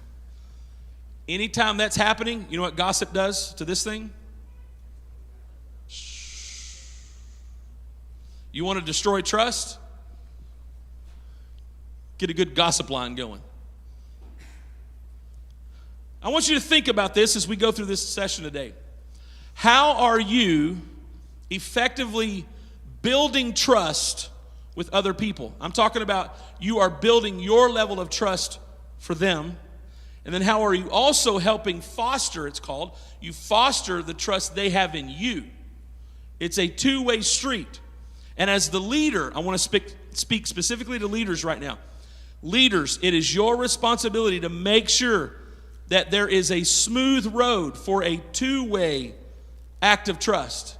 Trust has to go both ways. And there are things that you can do to help build their trust in you and build your trust in them.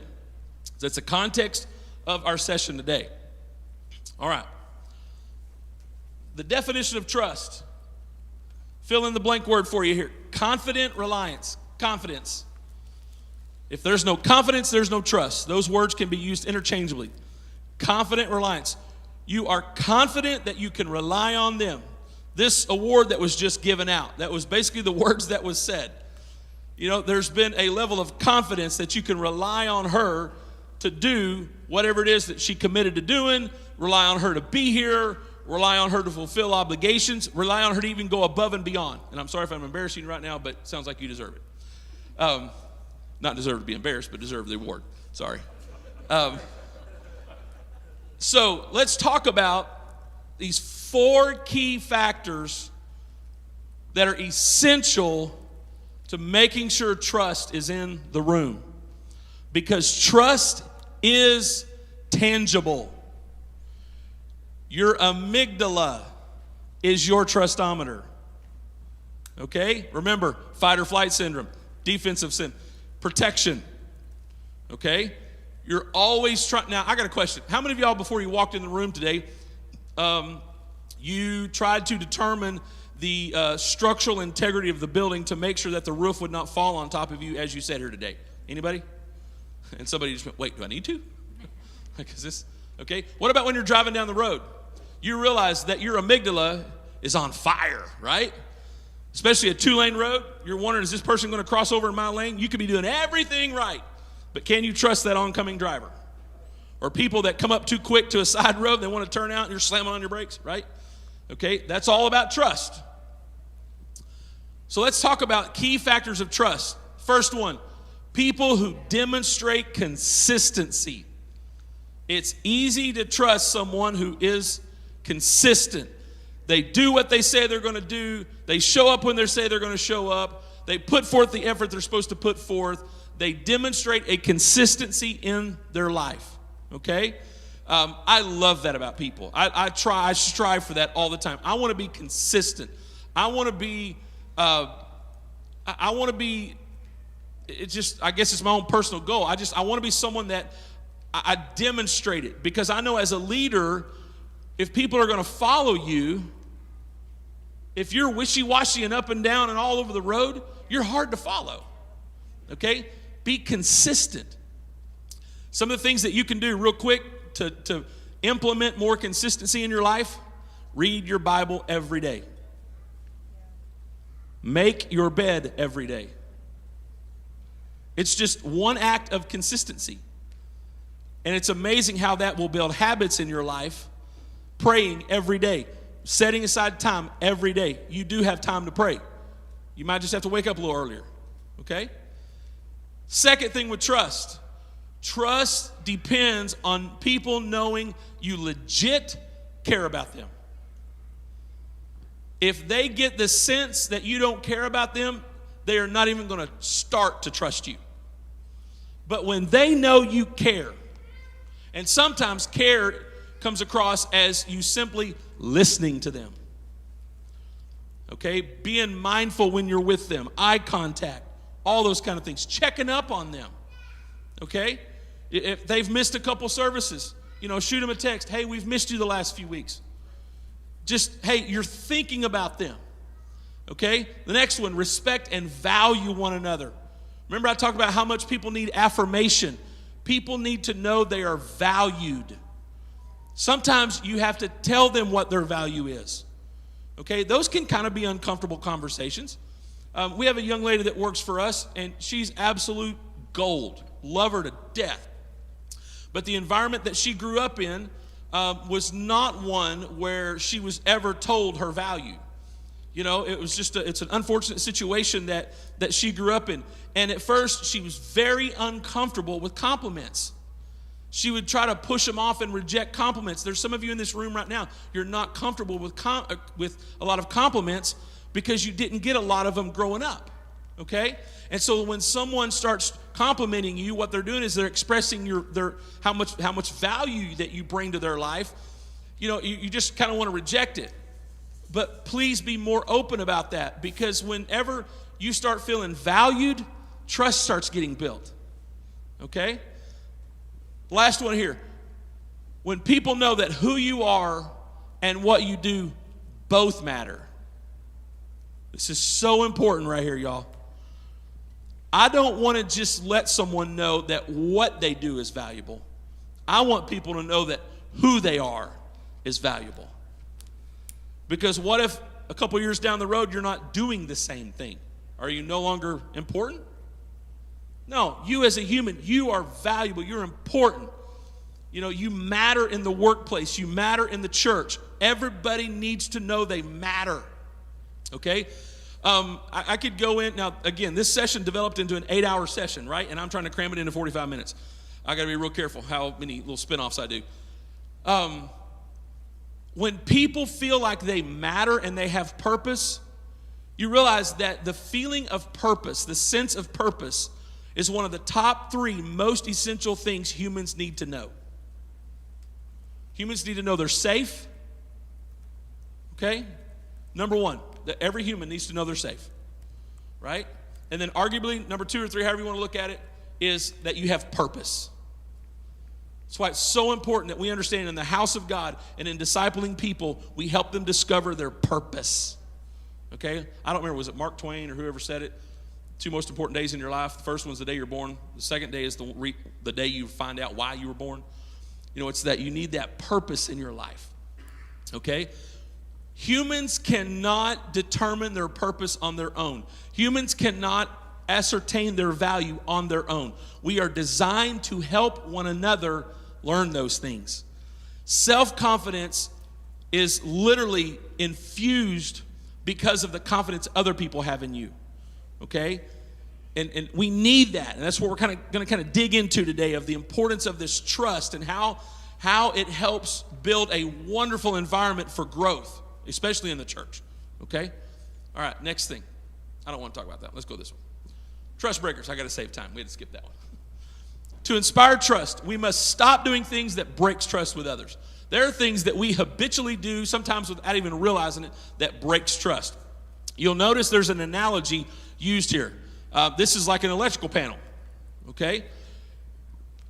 If you are going to change some electrical wires out on something, or change the lighting fixtures out, what's one of the first things you're going to do? Turn off the breaker, right? All right, fun story. We were rebuilding a house.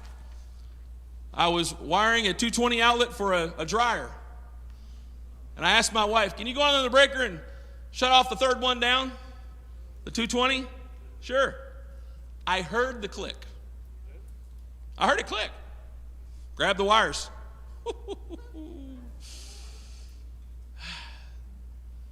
She come running in. Why are you screaming? You didn't shut the power. Yeah, I did. So I walk in there. It was the third one down on the 110s, not the third one down on the 220s. She just got the wrong one. The next house we were remodeling, kid you not, I was in the same exact scenario, working on the dryer. And I said, babe, can you, never mind. Right? Because when something is not shut off, it hurts. Okay?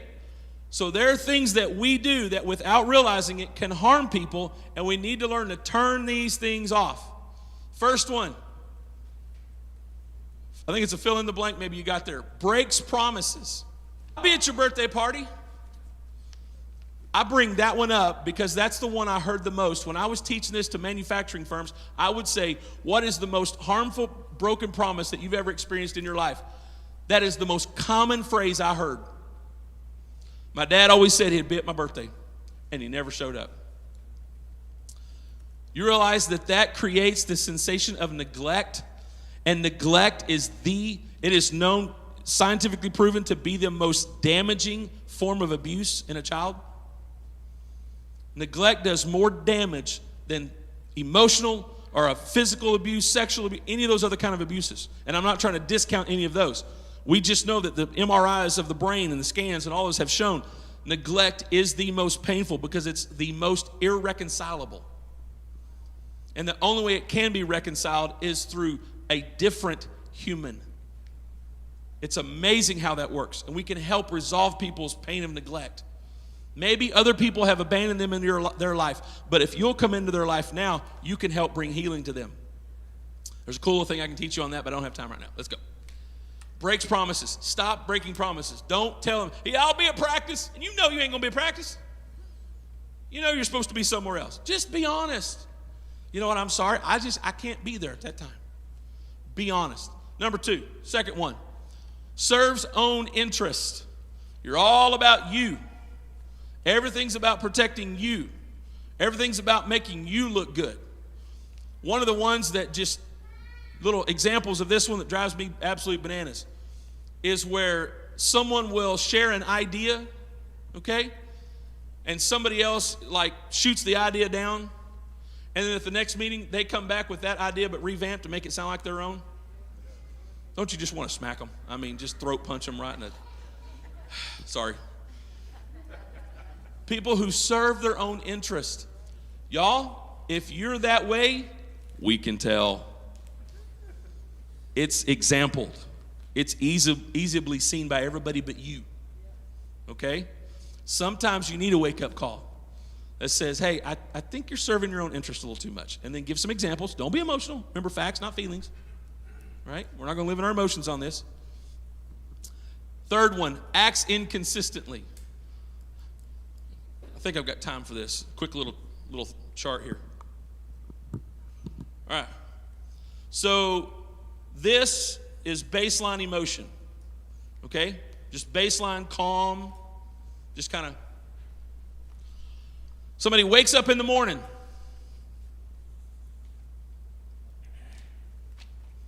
They have that first sip of God's nectar.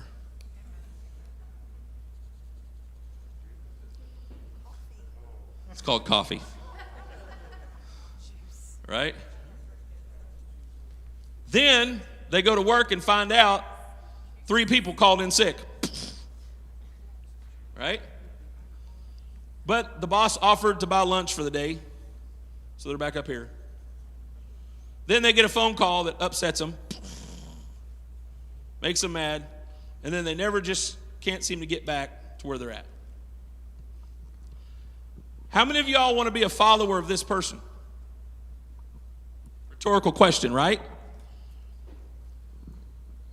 Here's the reality of it. We're all humans. We all have these tendencies. That's why it's important that we learn to recognize our emotional bandwidth. Think of this as frequency waves, our emotional bandwidth, and set some boundaries and smooth out these ups and downs. Okay? If you're going into the battlefield in military, you better hope that your team lead can act consistently regardless of the scenario. Right? Y'all, we're in a spiritual battle for our soul. That's why we need godly, consistent type leaders to lead us through stuff, because we know our natural tendencies.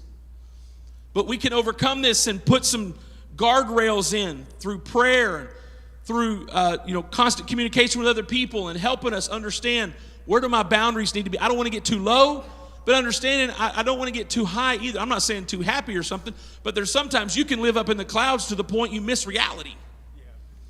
Okay? So learning to smooth those things out. The next one down, avoids issues. This is so detrimental. If you don't address the situation, they only get worse.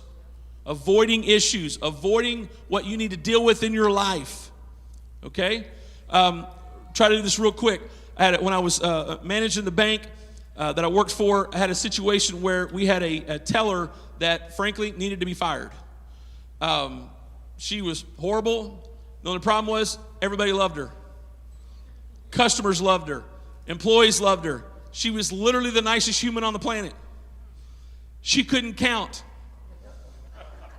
That's a problem in the tellering line, right? So I got moved over to this other location to be their manager. And the prior guy was like, well, Lovall, I hope you can do something with her. I never could. I said, why haven't you put her in a different position? She clearly can't count. He's like, I don't want to hurt her feelings. And for like 3 years, they avoided this because she was so nice. After about the third time, one of my tellers came in and said, all right, here's the deal. It's either me or her. I'm tired of fixing her problems. I said, all right, we're going to deal with it. So we had all the documentation. I called her in along with the teller manager. And I said, we need to talk about this situation. Here's what's going on. And she said, are you firing me? I said, well, I don't want to, but I need to know, are these things that you can overcome? And she goes, well, I need to be honest with you. I was actually going to resign because I've applied to work at a daycare. I want to go play with kids. I'm like, you're going to be so good at that. She said, I can't believe I haven't been fired for all my mistakes. She had been waiting to get fired. And everybody else is waiting for whatever. When we finally dealt with the issue, she thanked me for it. She ended up going back to school, and she's working, last I heard, she was still working at the daycare, doing great, loving life, doing a great job. She was in the wrong position. And because she was so nice, they were afraid to hurt her feelings. They wouldn't deal with the issue. When we finally dealt with it, guess what? Everybody was happy, including her.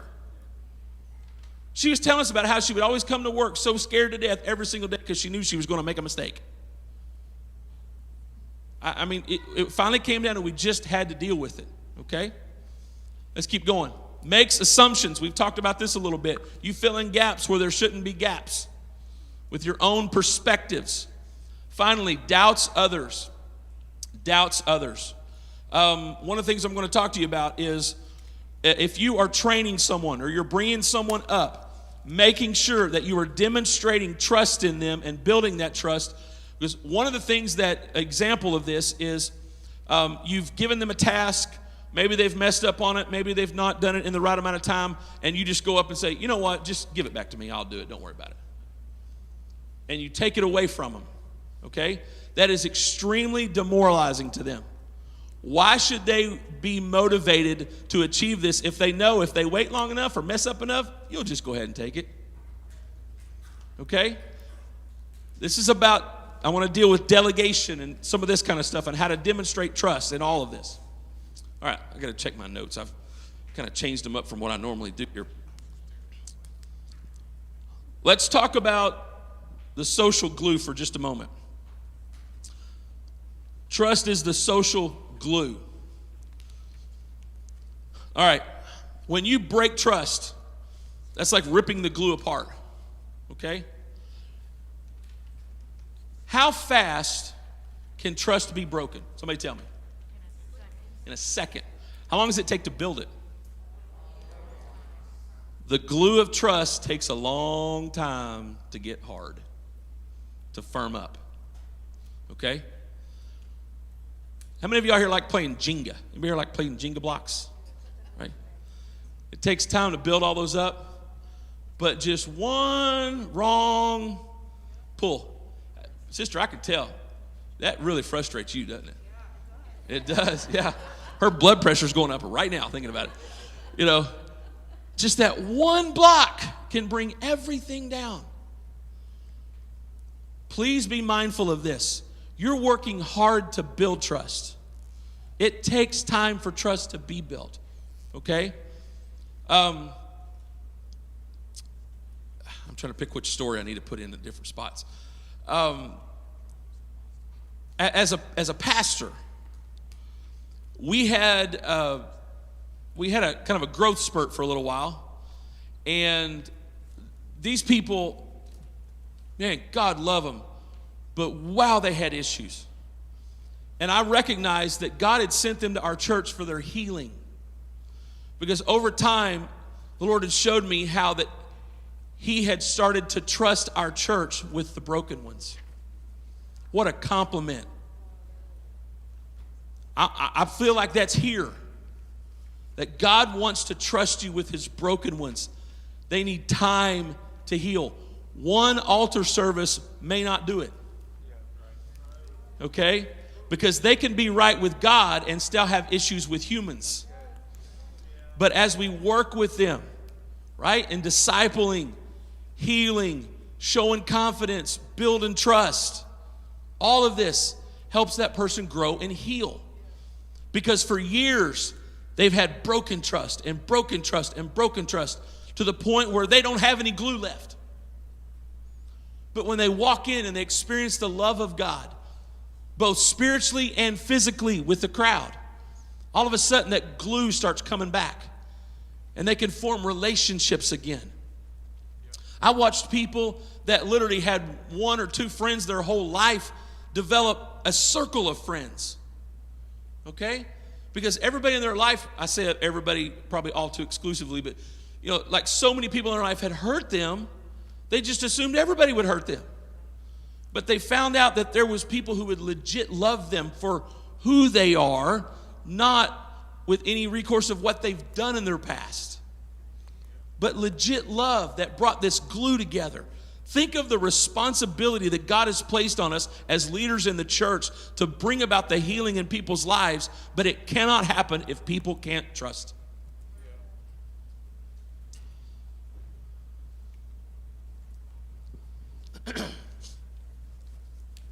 So what are some things we need to do to start building trust? These are 4 concepts that I want us to get today.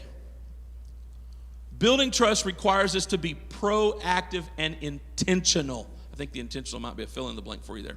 Or it's somewhere on your page. Be intentional with every relationship in our lives.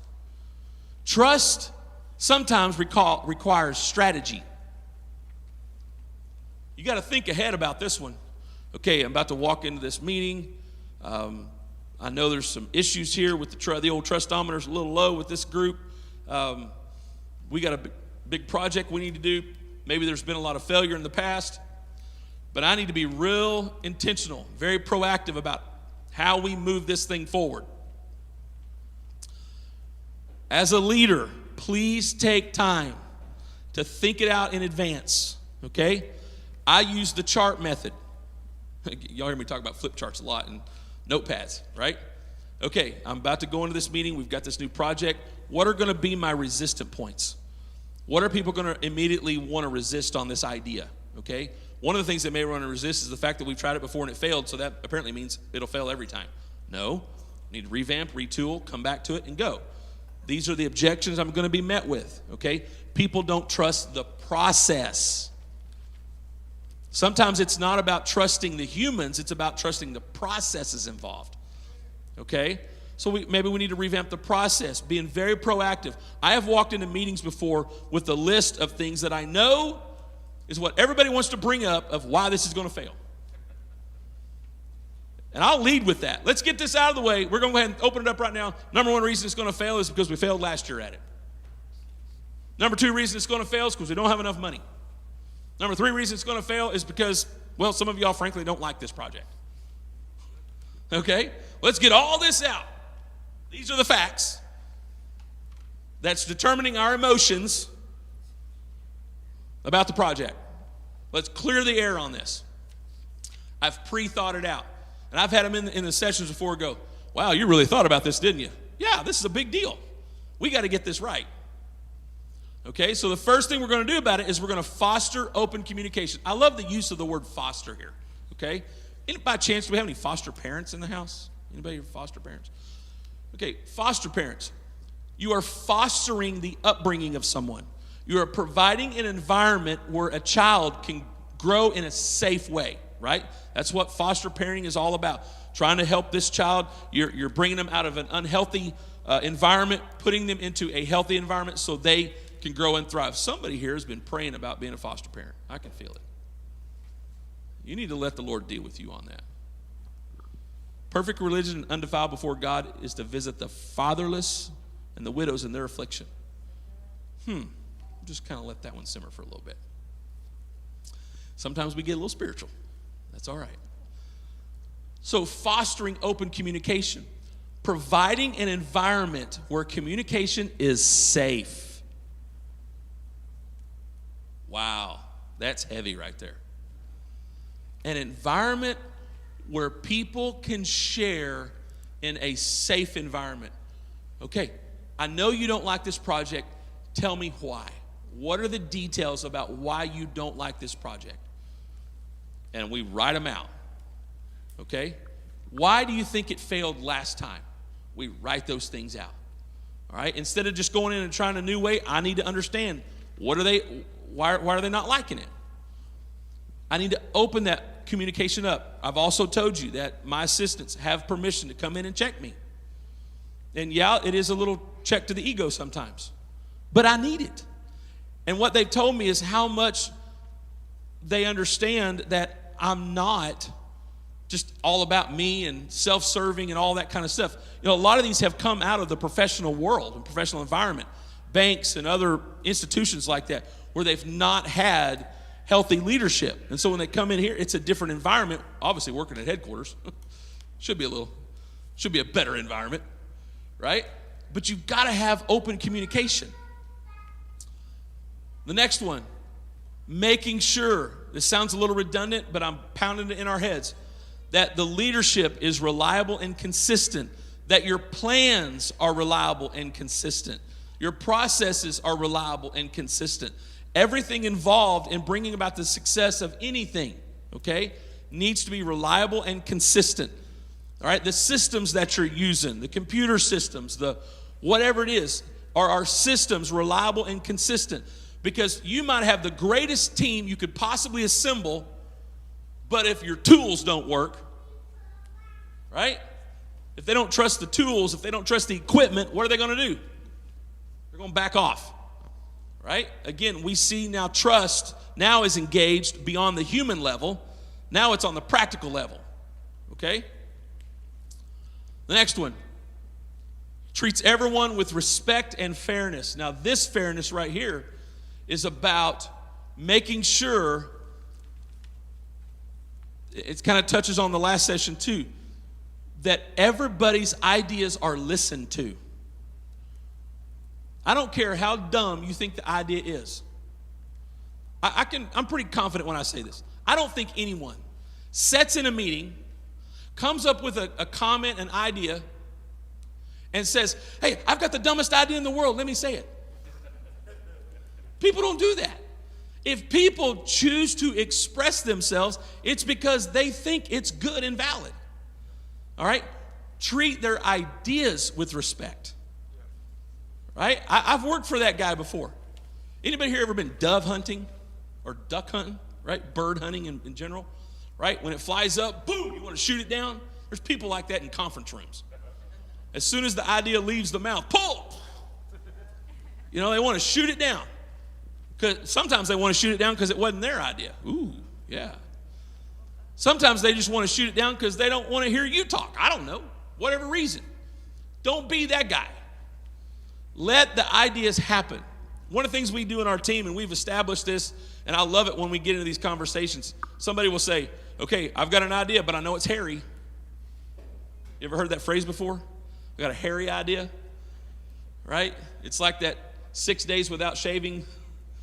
You got to kind of clean it up a little bit, right? This one's got some, this one doesn't look perfect, but we're getting somewhere. We've tried to establish an environment in our office where everybody's ideas are valid, even if they need a little bit of work, okay? Because, again, whatever gets rewarded gets repeated. And I want more ideas. If I start shooting down ideas, guess what's going to happen? They're going to quit showing up. Yeah, the ideas are going to stop, right? Well, innovation and growth requires new ideas. And it's required from the frontline person all the way up to the executive, right? I love it when we have brand new employees. We've got 3 right now, brand new employees. And it's kind of awkward for them because we've been in meetings where I've said, Bethany, what's your input? I want to hear your idea on this. And she's like, I've literally never talked about this subject in my life. Well, I know, but you're thinking about something. Do you have any questions about something we've talked about? Maybe there's an idea of something we haven't. And they're like, she was like, you really want to hear that? Yeah, I want to hear this. If you're in this room, you're valid, talk. That's my perspective on it. They don't have to be an expert in the field to have a good idea. Okay? One of the craziest stories of all time. Y'all know the whole Thomas Edison and Nikola Tesla story? Anybody here know that story? Who's here doesn't know that story? Okay, so Thomas Edison invented direct current electricity, right? The light bulb, all that kind of stuff. He hires a guy named Nikola Tesla. Some of y'all thought that was just a car. He hires a guy named Nikola Tesla. Tesla comes in, and Edison was having some trouble with a generator in New York. And he offered him $50,000. Edison offered Tesla $50,000 to fix a generator problem. Because Edison could not figure out the problem, worked on it for, from what I understand, over a year. Tesla walked in about 3 weeks, had the whole thing resolved, and in the process invented alternate current electricity, which we use today. So he goes in to get his bonus. Edison says, I was just joking. There's no bonus. Tesla walked out. Tesla had the idea for alternate current. Edison tried to show people why alternate current wouldn't work. Guess who went out of business? Edison. Now Tesla's got a car made after him, right? Because the senior leader couldn't handle the younger leader's ideas. Careful what we're shooting down. Could be the greatest invention of all time. Look at the last one there. Shows confidence in others. We're leading right into that point.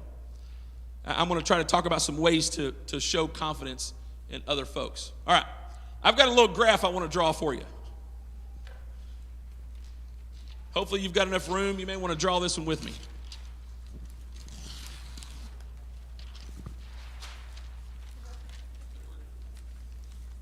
Okay.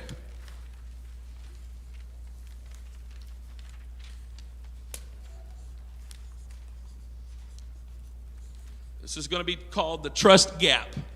Now, I've talked about gaps. I've talked about the impact gap. I've talked about the listening gap. And I've presented those in a way as if they're negative, okay? This is going to be the trust gap, but it's going to be a positive gap, okay? This must be bothering some of y'all. I can tell you, see you looking at it.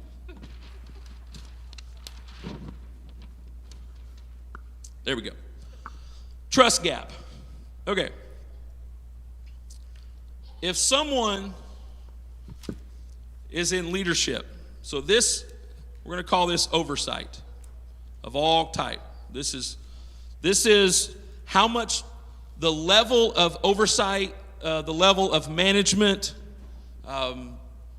control, all that kind of stuff. This right here is experience or success. If someone has zero experience with something, what level of oversight should their superior have over them? A lot, right? So we're going to start way up here. Okay. This person starts gaining experience. Maybe has some setbacks, but they're getting there. Okay?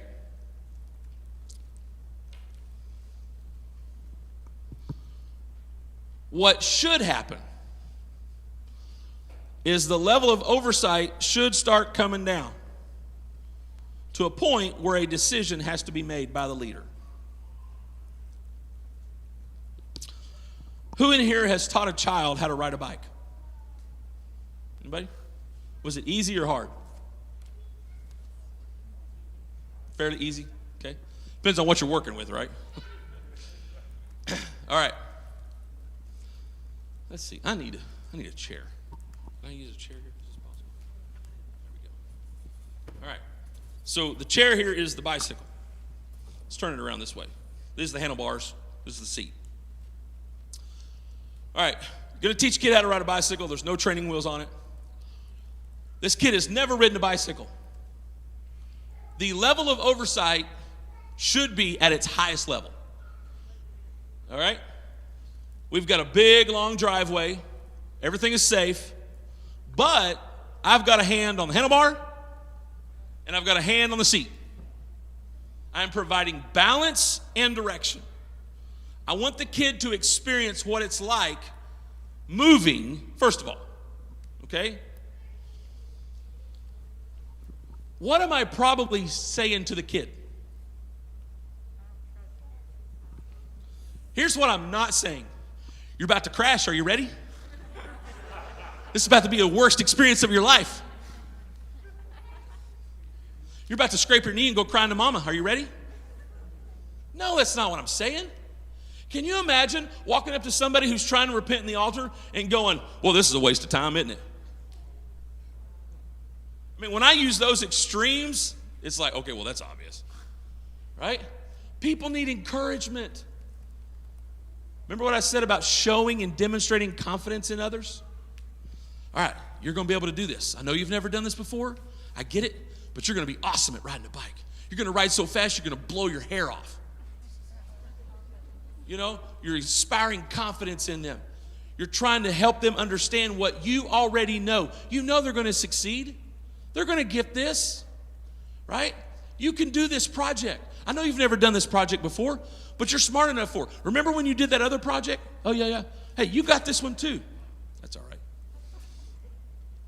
I do that at work because there's a lot of new projects we've got. We've got people that are doing things they've never done before. It's like riding a bike. But you have to start with the confidence, okay?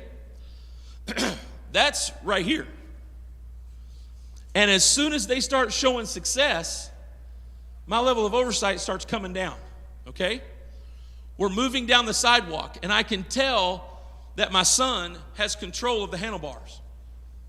And I take my hand off there, but I say, don't worry, I still got you back here. You steer it now. And he starts steering. And then you see the look on his face when he realizes, I'm still going straight. I'm experiencing success. Yeah, good job, buddy. You're going to get this. And then I start walking a little bit faster. He's like, oh, no, you got it. Just keep it straight. Right? At some point, I reach a decision point where I have to recognize, do I let go of the seat or not? There comes a point in leadership where you need to recognize it's time to take the hands off. I'm still running beside the bike though. My hand is off. You got this. I told you could do it. Daddy, hold on. No, you're good. You're good. And all of a sudden he starts pedaling. Before he knows it, he's pedaling faster than I am. Walking, running, huffing. And there he goes. Kind of forgot to teach him about the brakes. It's kind of a bad deal in that situation. But here's what happens right here. I make the decision for my level of oversight to go beneath his level of operation. Okay? There's never a time when a leader should provide zero oversight. Okay? Because you always need to be looking for the feedback stuff.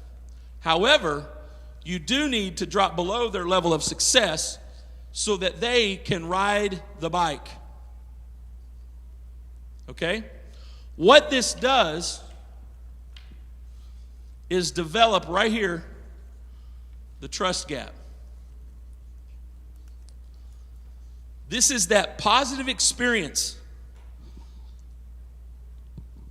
for the person riding the bike, for the person doing the project, for the person at work, to realize you have enough trust in them to back off. You're still there cheering, you're still there encouraging, you're doing all of that. You're ready. If they do happen to crash, you go over, you pick them up. Let me tell you what you don't do. Okay? Kid crashes his bike. I knew you was going to crash that bike. I knew you couldn't do this. You're never good enough at this stuff. You hear how painful that is? It's the worst thing in the world to possibly say. But instead, it's like, hey, that's okay. Everybody crashes a bike at least once or 12 times. Right? You're going to get this, man. Look how far you went down. Show them what they did accomplish. All right, I'm trying to hurry. I'm watching my time here. When this happens, this trust gap gets built. Okay? Now, there's something else that can happen. Is some leaders do not have enough confidence in themselves, or they're self-preserving too much.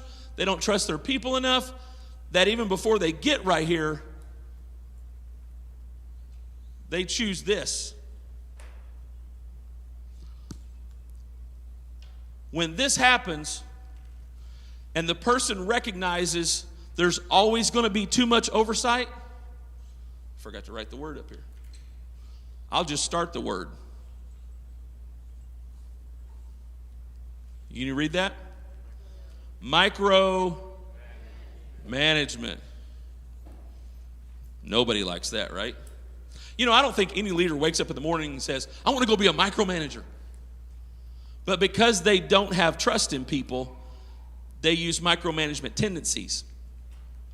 And what happens is when this person who is experiencing success realizes that their leader is not letting them truly sail, fight or flight kicks in and they leave.